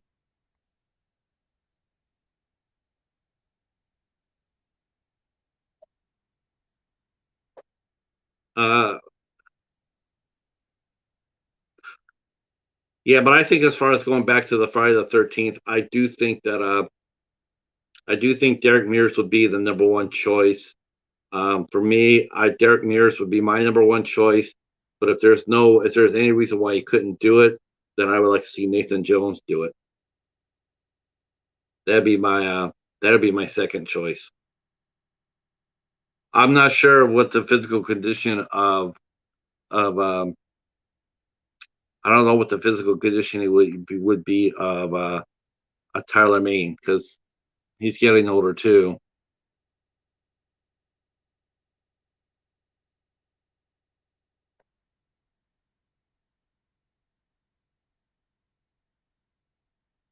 Oh, you talking about Tom Holland? Yeah, I tell you what the part I didn't like about the Tom Holland Spider-Man, I didn't like how they made him so dependent on Tony Stark. You know, like Tony Stark was his hero. Um, Spider-Man didn't have any heroes, not really. Spider-Man he was his own hero. Yeah, he made him just seem a little bit too fawny. I didn't like that aspect. I mean, Spidey was he was, he was pretty headstrong. He didn't do teams very well. Um, yeah, once they get the Fantastic Four and the X-Men going on, yeah, that'll be interesting. And of course, then again, by that time that happens, you got to start thinking about recasting the X-Men. Um,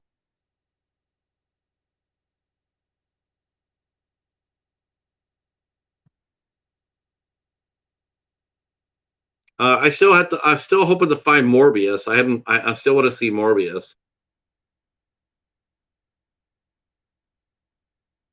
Yeah, I'm excited. I'm excited to see how they. I think it's going to be. I think honestly, I think both of them are going to walk away. I think to me, if they, I would have Michael Myers being cursed or have a spell on him.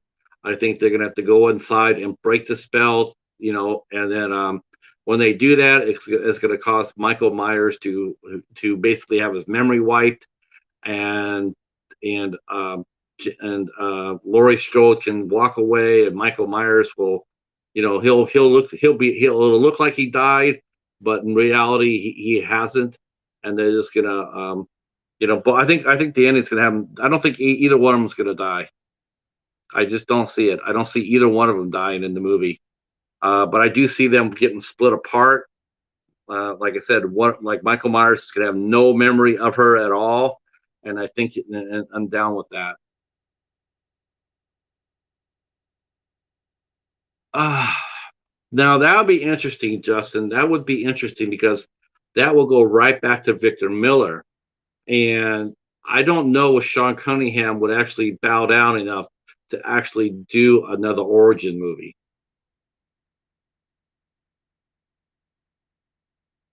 Um, I don't think Danielle Harris could do a. I don't think she could open up a Halloween movie. I don't think she could open it up. I don't think she could carry the franchise. I like to see her be a part of the franchise, Cal. But if I'm a studio, I'm not putting the franchise on her shoulders. No.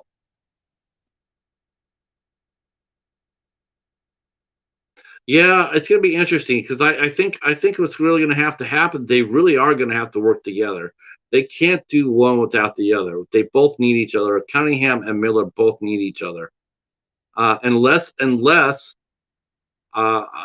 they still do, because even if Cunningham decided to sit there and say, "Screw the origin, I'm going to pick up the movie from 2009 with Hockey Mask Jason that I got in the court ruling." But the thing about it is, though, he could do that, but Victor Miller controls the domestic rights. So if you're going to show your movie in the United States, you're going to have to work with Victor Miller because he owns the rights. And I don't see them making a Friday the 13th movie and stream it and show it everywhere in the world than the United States. The Cheetah's birthday is in September, September 26th, 25th or 26th, and he'll be 12 years old.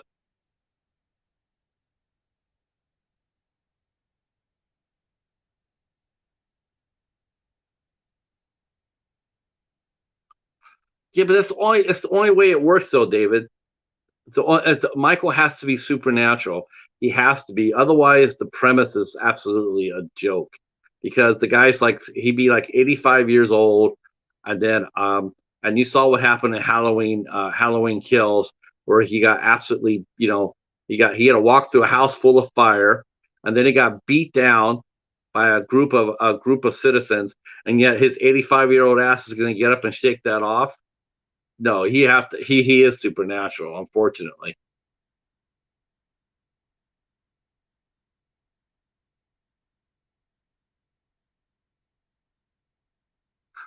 Stream party for the cheetah? That could happen. I'll probably have to put a lot of catnip up on the on my desk.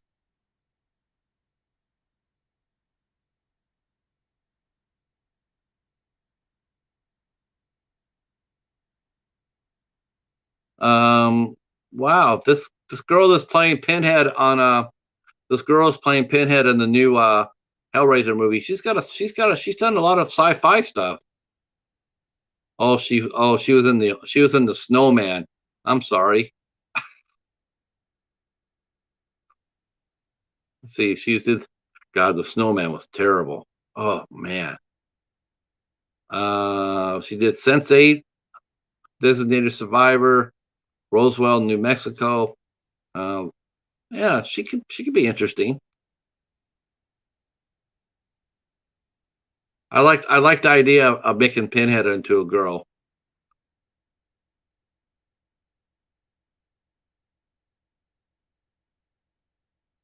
Yeah, he's supernatural, and I would love to see the Silver Shamrock involved in it.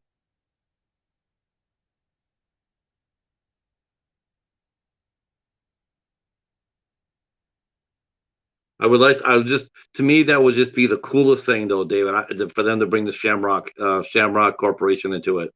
It would definitely justify Halloween 3. That would be really exciting, and it establishes the fact that's where they got that's how he survived.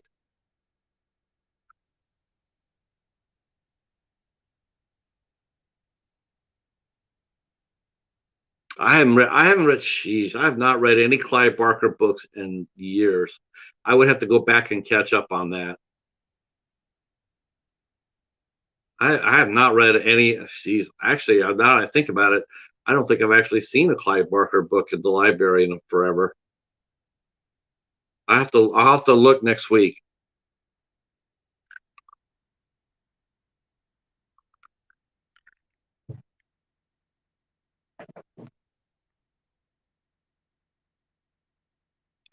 Okay, I did not do my pay it forward segment on here, so I'm gonna have to change that. I was supposed to pay some of this forward.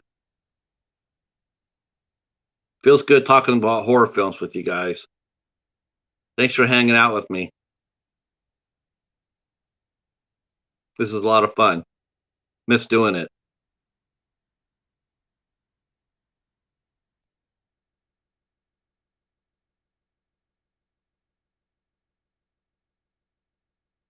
I tell you another movie I really wish would have got a sequel and it never did, and I've never even heard of it being talked about now.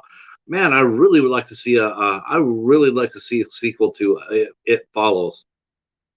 Holy crap, I would love to see it. I'd love to see that.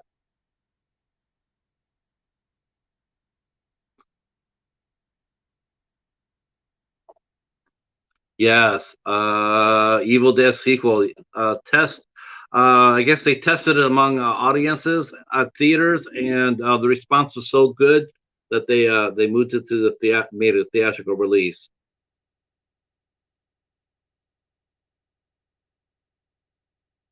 That Evil Dead remake was it's one of the best remakes I've ever seen. It's one it's so close to the original one. It's so close. I really like the sequel to I really like the remake of Evil Dead, and I have to admit I'm excited for the new one. Um, the Evil Dead Rise. That sounds pretty interesting. Oh, it's good. It's good, Cal. The remake is really good. Very worthy. Sam Raimi. Uh, am I hyped for season 2 of Chucky? Yes. I'll tell you why I'm hyped up for it, because they're moving everybody to high school. Oh, and I really like that, because I did not like that aspect of the first movie. I just didn't like the kids being stuck in junior high. Um, and the kids, quite honestly, some of those kids were just far over the top mean. You just didn't buy it.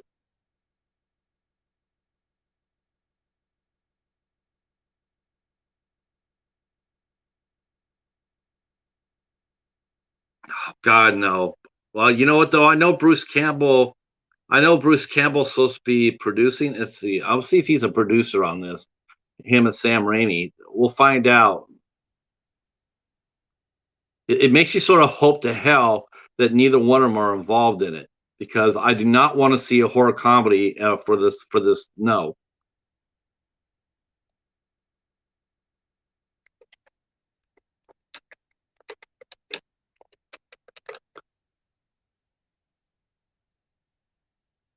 Let's see. So supposedly Sam Raimi had part of the story, but let's see who's all cast and crew. So directed by Lee Cronin, writing corrected. Screenplay by Cronin. Just Raimi's just a credit for a character. Let's see. So Rob Talpert, Sam Raimi, and Bruce Campbell are all producers on this movie. I just don't see them going back to the Evil Dead 2. I just don't. I think that that's they don't want to repeat what they've already done. I think they need to they need to keep it like the first one. They need to keep it serious. Yeah, you know what, David? I'm all right with that. I'm all right with Bruce Campbell not being in the movie. I'm perfectly fine with that.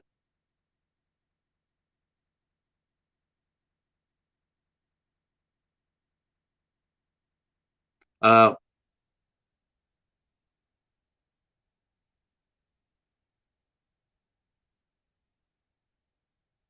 some of those kids are. I just thought it was just a little over. Just, I mean, I've seen some ruthless kids, but not quite as ruthless as the one on the first season.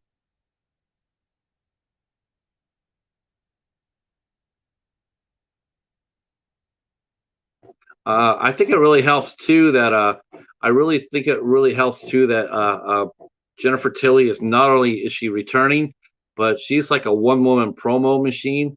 So I'm looking forward to seeing her in there too. Much bigger role.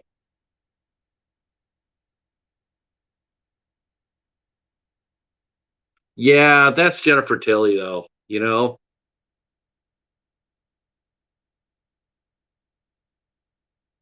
Everybody takes advantage of that of her voice.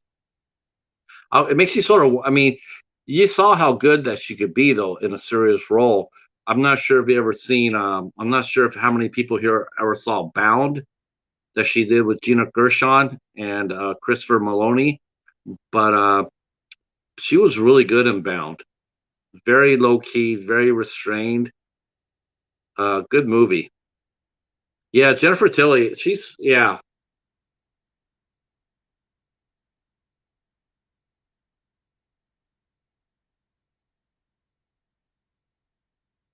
Jennifer Tilly is a legend. She's darling. Thoughts on the Carrie remake? If they go straight to the book, I'm down with that. I'm down with it. The story is fine. I did not like the Firestarter remake.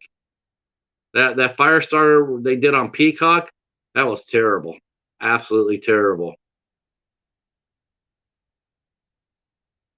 Oh, the 2013 one with Chloe Grace Moretz. Uh, I liked it.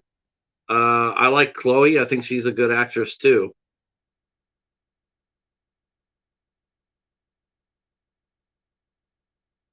I like the one she. I think Angela Bettis did the. Was that Angela Bettis that did the one before that? She. Yeah, that's terrible. I heard that too, Monkey. I heard that. I heard Zac Efron did not get it. That his part was really poorly written. I'm trying to think of. Let me find out who the. Yeah,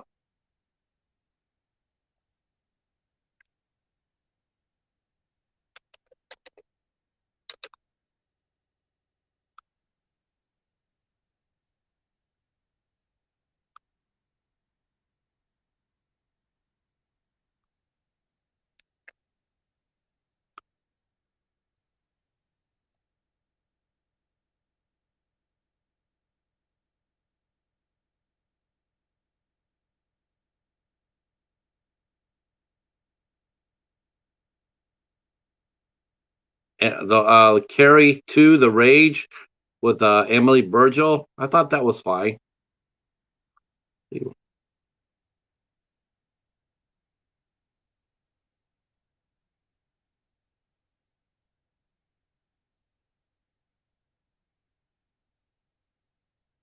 They had Amy Irving. They had Amy Irving's character come back in the second one.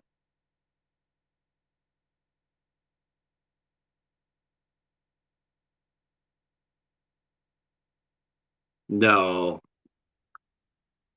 of course, Drew. Of course, by that time, Drew. By the time that Drew had already did Firestarter, she had done so many things already. She was just, she was, yeah,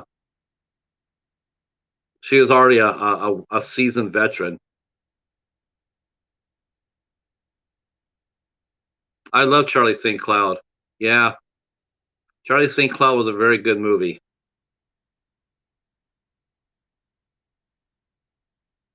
Yeah, the remake was really bad. I like Carrie 2, The Rage. They brought back Amy Irving as Sue Snell and then blew her up. But I thought that was pretty good. I thought it was a daring choice to do.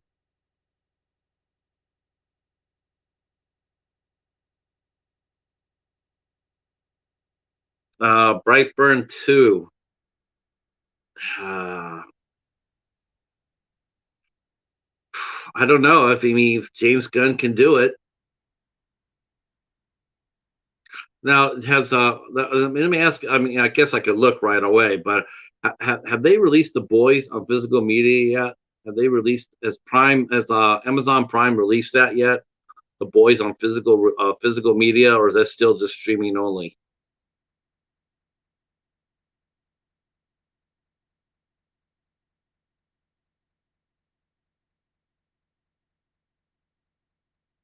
Oh, 2 months. Oh, sweet. All right, good. I'll start looking for it.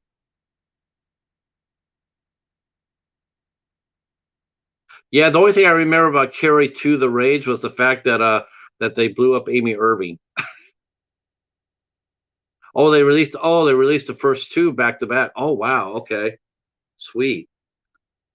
Well, they'll probably want top dollar for it. They're probably charging like $30, $35 per season. I hope not, but that's probably what they're doing.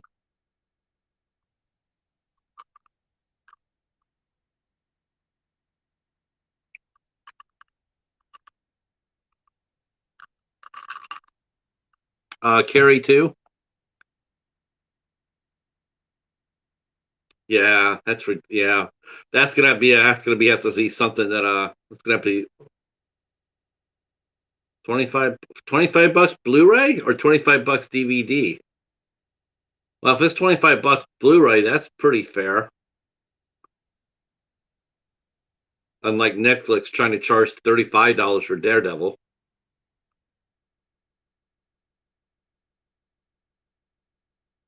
That's not bad. I couldn't understand when I saw DVD prices rising. When I went to Target and all the prices of their DVDs were rise. They were getting higher, and I was like, "Why are you raising the prices for DVDs?"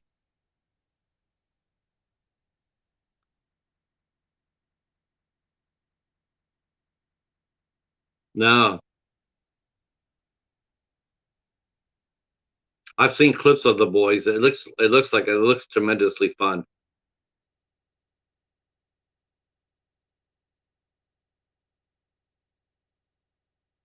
Oh, does it? Okay.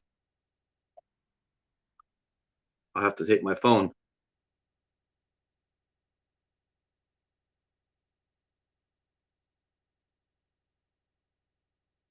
All right.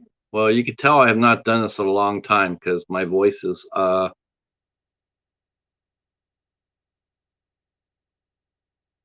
I guess. That's a bad business idea though. I think people just leave the movies there on the shelf. I mean, when I went there to look at for a promising young woman, I expected to find it there for 21 bucks or so, and then it was like $30 for DVD. And I'm like, holy shit. Man, I was surprised at that. It's like, nope, can't afford that.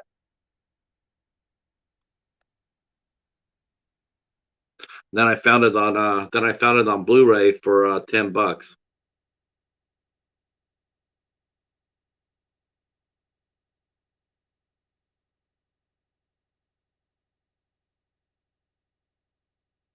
Yeah. I'm curious to see. I know you guys are all out there just totally doing the Halloween thing, shopping for Halloween or whatnot. Um, do you think that they'll come back and do you think the only time we'll ever get to see physical media as we know it now, do you think the only time that we'll actually see it in a mass will be on Black Friday? I think that's the only time we're actually going to see any sort of Blu-rays or DVDs like a lot. I think the only time we're going to see them is Black Friday. Otherwise, it's just going to be what it is.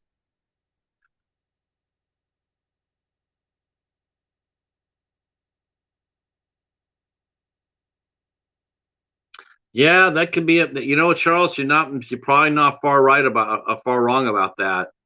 You know, because nobody likes to go inside of a store with empty shelves. That's a bad look.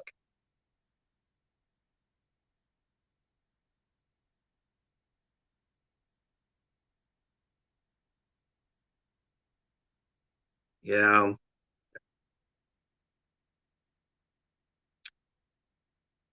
yeah, I think so too, Cal. I mean, Monkey asked me about the library earlier, and I mentioned how because where how I sit by the bookstore, I look out and it's all the physical media at the library is right there in front of me, and I look every week, and it does seem like the shelves are and the movies are there's more and more room. They're not being filled up. Um, and I'm not sure if they're replacing. I'm not really sure if they're buying a lot of new stuff to put on to replace the old stuff. Uh, they have a lot of movies out there, but I'm just not sure. Yeah, of course, you already know that all the boutique labels will be out there in force, getting you guys to spend money on Christmas. I do believe that the second Barnes and Noble sale it starts November. I think it starts November 1st. The 50% off.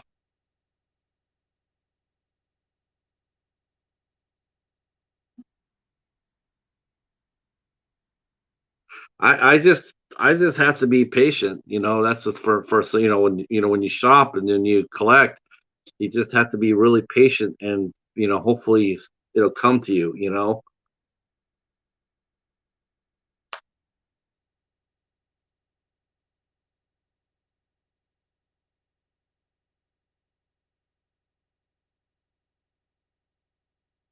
What plot? What if they did pick up Friday the 13th from 2009? If they did pick it up from 2009, where would you have it? Where would you want to see the series go? Where would you want to see Friday the 13th? Where would you want to see it go?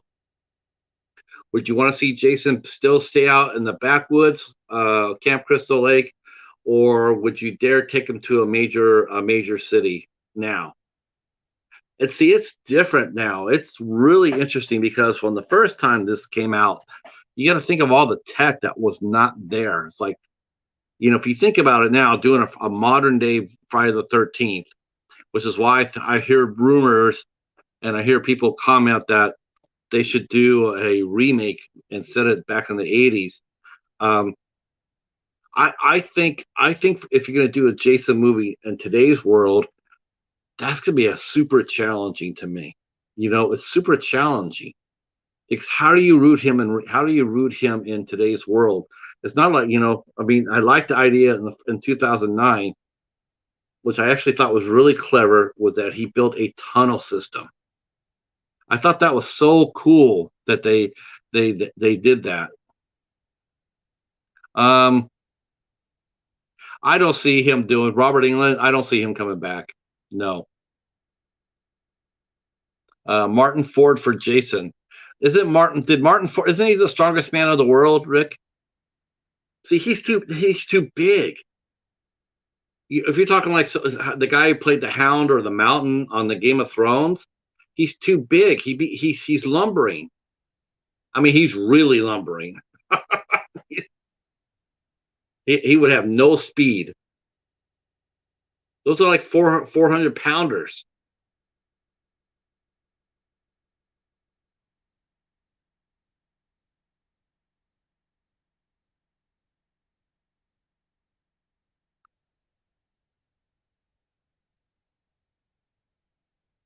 Yeah, I could. Yeah. Heavyweight killer, Martin Ford. Okay, so he's a boxer. Oh, wow. Well, that would be an interesting choice. Speaking of heavyweight boxers, killers, what about Tyson Fury? he he's definitely got the size.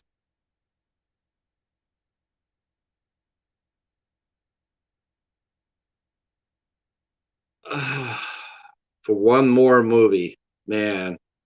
Well, everybody would know that that movie would be not only would that movie be totally CGI, it might as well be a Steven Seagal movie. He's there, his name's on the title, but he ain't gonna be able to do anything like he used to. It's gonna be all CGI. And it's gonna be all stunt doubles. Robert England's what in the 70s? It's like Saw 10. It's like, well, what are they gonna do with Saw 10? Are they gonna, they're gonna put it? They said they're gonna go back to the beginning, to the between the first and the second movie. With how are they gonna do that? Tobin Bell's 81 years old. He's 80 now. He'll be 80 if they make the movie. He'd be 81 years old. How the hell are you gonna make him credible? I don't mind putting him in there, but you know what? If I want to see John Kramer, I want to see him as a man of action. I don't want to see, he's 81 years old. I just don't see it. I think Saw 10 should pick up right from Spyro.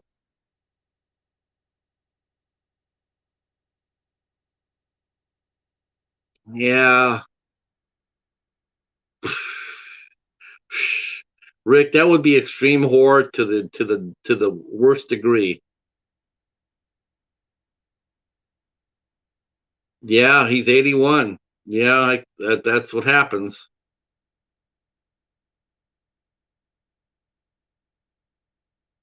Yeah, but you know what though? I mean, look what happened to both those movies too, Cal. They really didn't get that much reception. Terminator didn't do very well because every single Terminator they feel like they get Arnold. Every time you see Arnold, and it gets worse and worse. And then Sylvester Stallone doing Rambo, again, it comes worse and worse. It's like, no, just I don't want to see it. I mean, I don't really want to see it. A 75-year-old Rambo.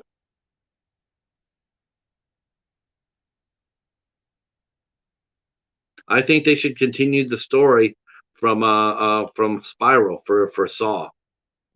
Chris Rock did an excellent job, and him and Max Minghella, I think that it did an excellent job at laying out the franchise as you could continue to go. They continue the story. I like that a lot.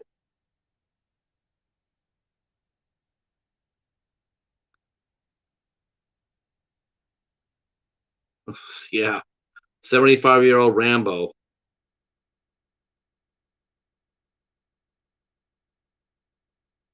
Nothing over. Nothing over. Nothing over till I say it's over.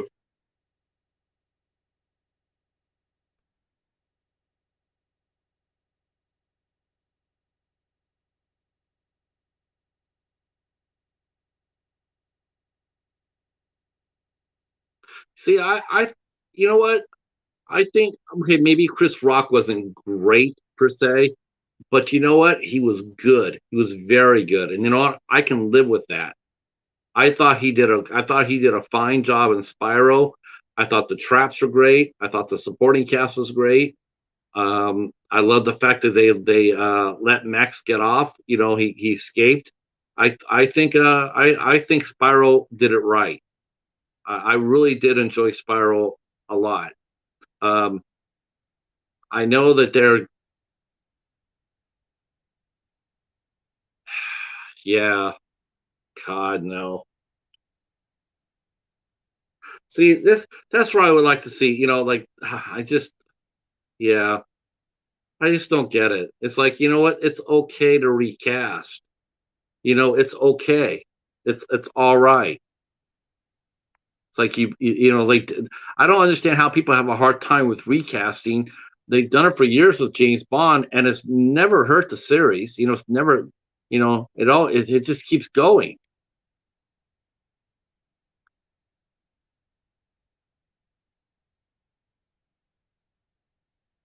Well, yeah, I mean, of course it's predictable because that's a Saw movie. I mean, it's like any franchise. It's going to be predictable. You know, it's going to be predictable. You know, Chucky's is predictable. Jason's going to be predictable. You know, it does. You know, it is what it is. That's part of horror movies. That's part of the reason why people like it, though, is because they like the familiarity of it. You know, it's like okay, it's almost like comfort food.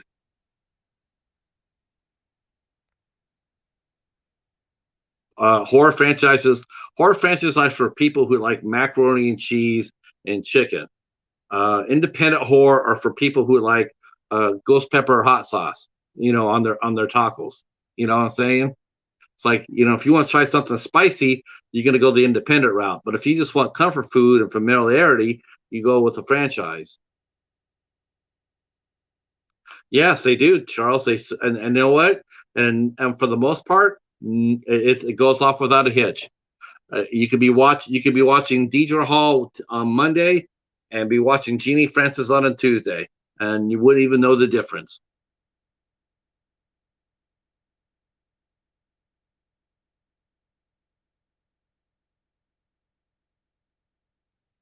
I did not know how Spiral was going to end. I did not know how it was going to end. Indiana Jones is you know nostalgia, but you know it would have been really cool. It'd be really cool if Indiana Jones was sort of like you know sort of like a mentor figure. You know what I'm saying? Let him stay you know in the background and put out a you know a young team out there to retrieve a relic or whatnot. Maybe he comes in at the last minute, you know, as reinforcements. But do I want to see Harrison Ford run and jump around in the jungle? No, I don't want to see that because I'm not believing it.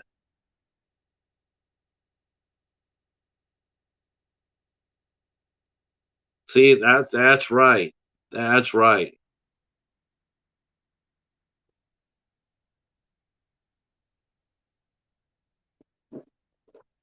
Yeah, see, that's bullshit. See, that's bullshit. You know, you know, and people who saw Solo, they said it was fun. I didn't hear anybody who saw Solo who actually saw it. I didn't hear anybody trash it. I didn't hear anybody sit there and trash it. They said for what it was, and the fact that Ron Howard had to come in and save the day. They said it was pretty fine. It was a good movie.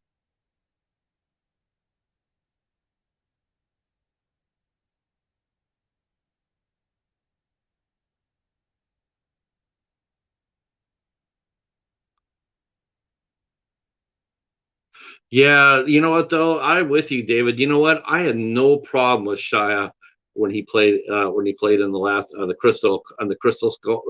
Crystal Kingdom. I had no problem with Shia. I thought he did fine, but it's him. It's Shia LaBeouf. He sabotages himself. He shoots himself in the feet.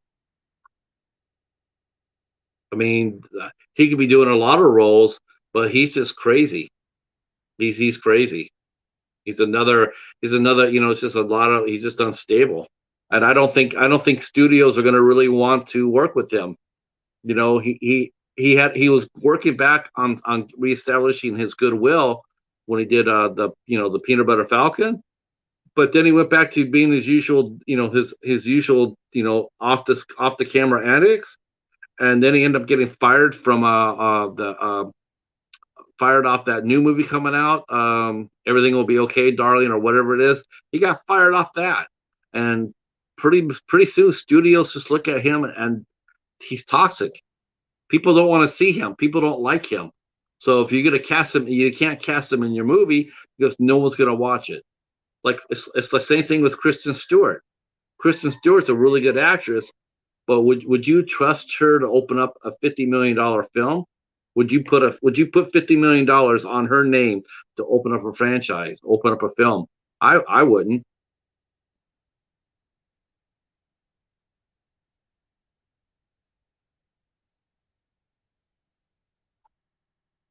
I like that idea. I do.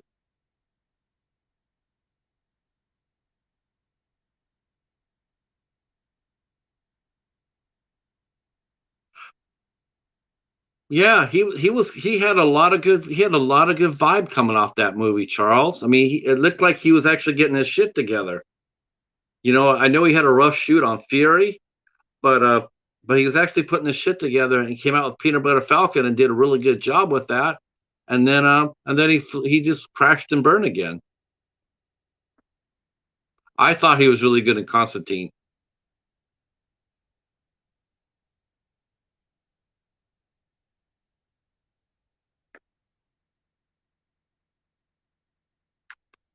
No, Rick's making oatmeal. That's awesome. I feel like making oatmeal too. How long have I talked? Oh, all right. We'll talk for another 8 minutes. I think 2.5 hours is long enough for you guys to listen to my voice. Um, wow, good stream today. Thank you guys for hanging out with me. I didn't think anybody would. I didn't think anybody would pop up. Yeah, you know what? They Constantine just got. What's funny is that character is really well loved. Everybody loves the character, but nobody knows to do with it. Nobody knows what to do with it. They put him in his own series that lasted 13 episodes. They put him in the animated series. He absolutely rules. They put him in Legends of Tomorrow. Well, how long is he with Legend of Tomorrow? He was there for a couple of seasons, and then they basically shut down the CW.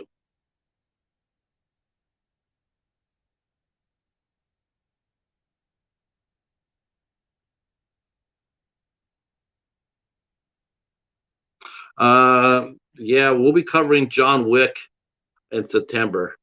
Um, I'm going to be covering the franchise in September. Oh, where's Dwight Yoakam playing? Charles, is he at Meadowbrook?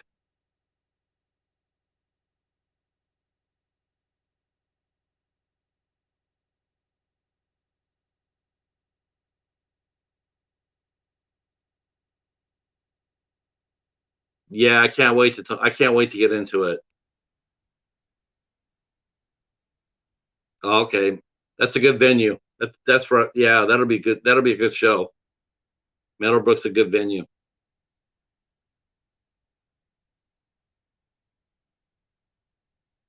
Nice.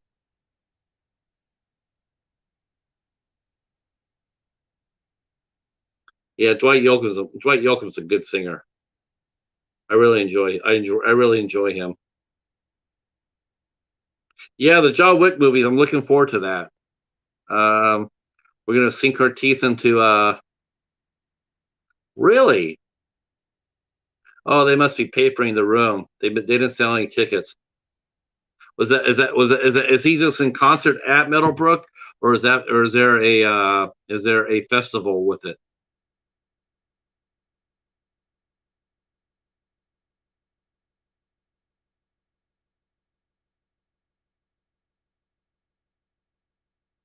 You know, I'd rather see a sequel to RoboCop. Alien. They've done Aliens to death, and Aliens needs to go away for a few more years.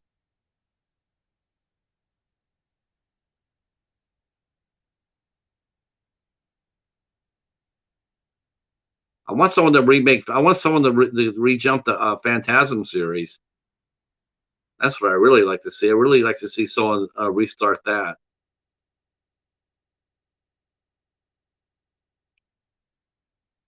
That would be fun. Wow. Oh, nice. Congratulations, Charles.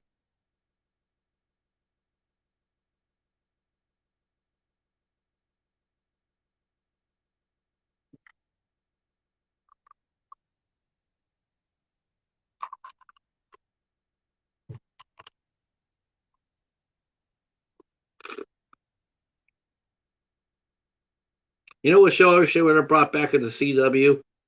I wish they would have brought it back for the CW because that would have been exciting. I wish they would have brought back the Human Target. See if anybody knows what I'm talking about. Um, I would like to see the Human Target come back.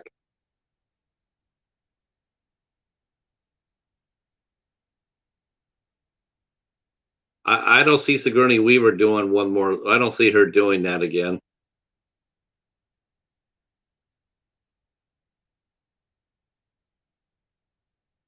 Hell yes.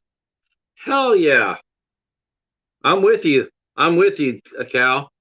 Bring back the cape. Yep.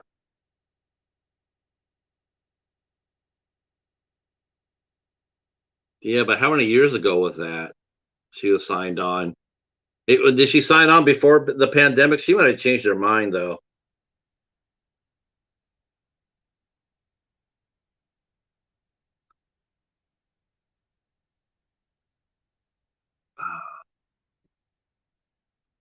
All right. Whew. All right. So we've been talking for 2.5 hours. Um, I I think this was fun, definitely for sure. I'd like to thank you guys for coming and hanging out with me. I wish the Cheetah would have been here.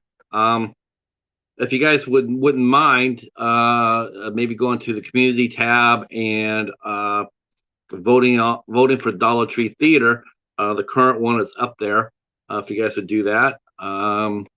If you care to share this out among your friends, that would be awesome as well.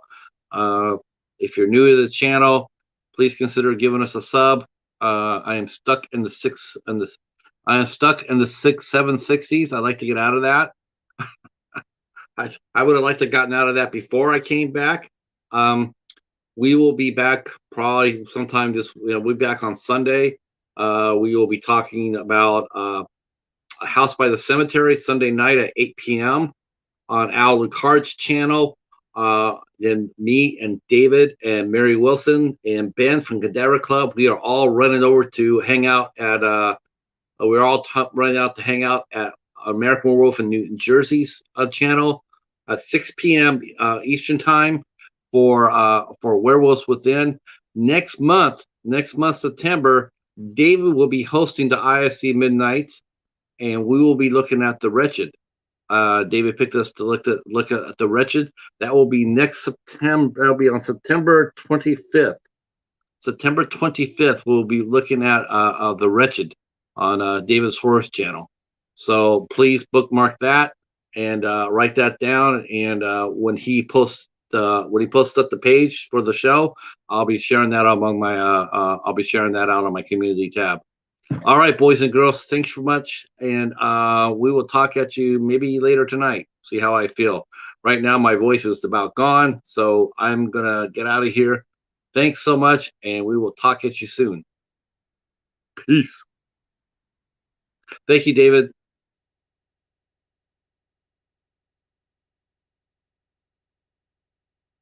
Oh, okay, good, Charles. You can watch it and hang out and be part of the chat, or hell, we might even sneak you up on. We might even kidnap you and bring you onto the live stream. So let us know when you finish. Let me know when you watched it, and then yeah, and let me know what your schedule's like on the 25th. All right, I'm out. Peace.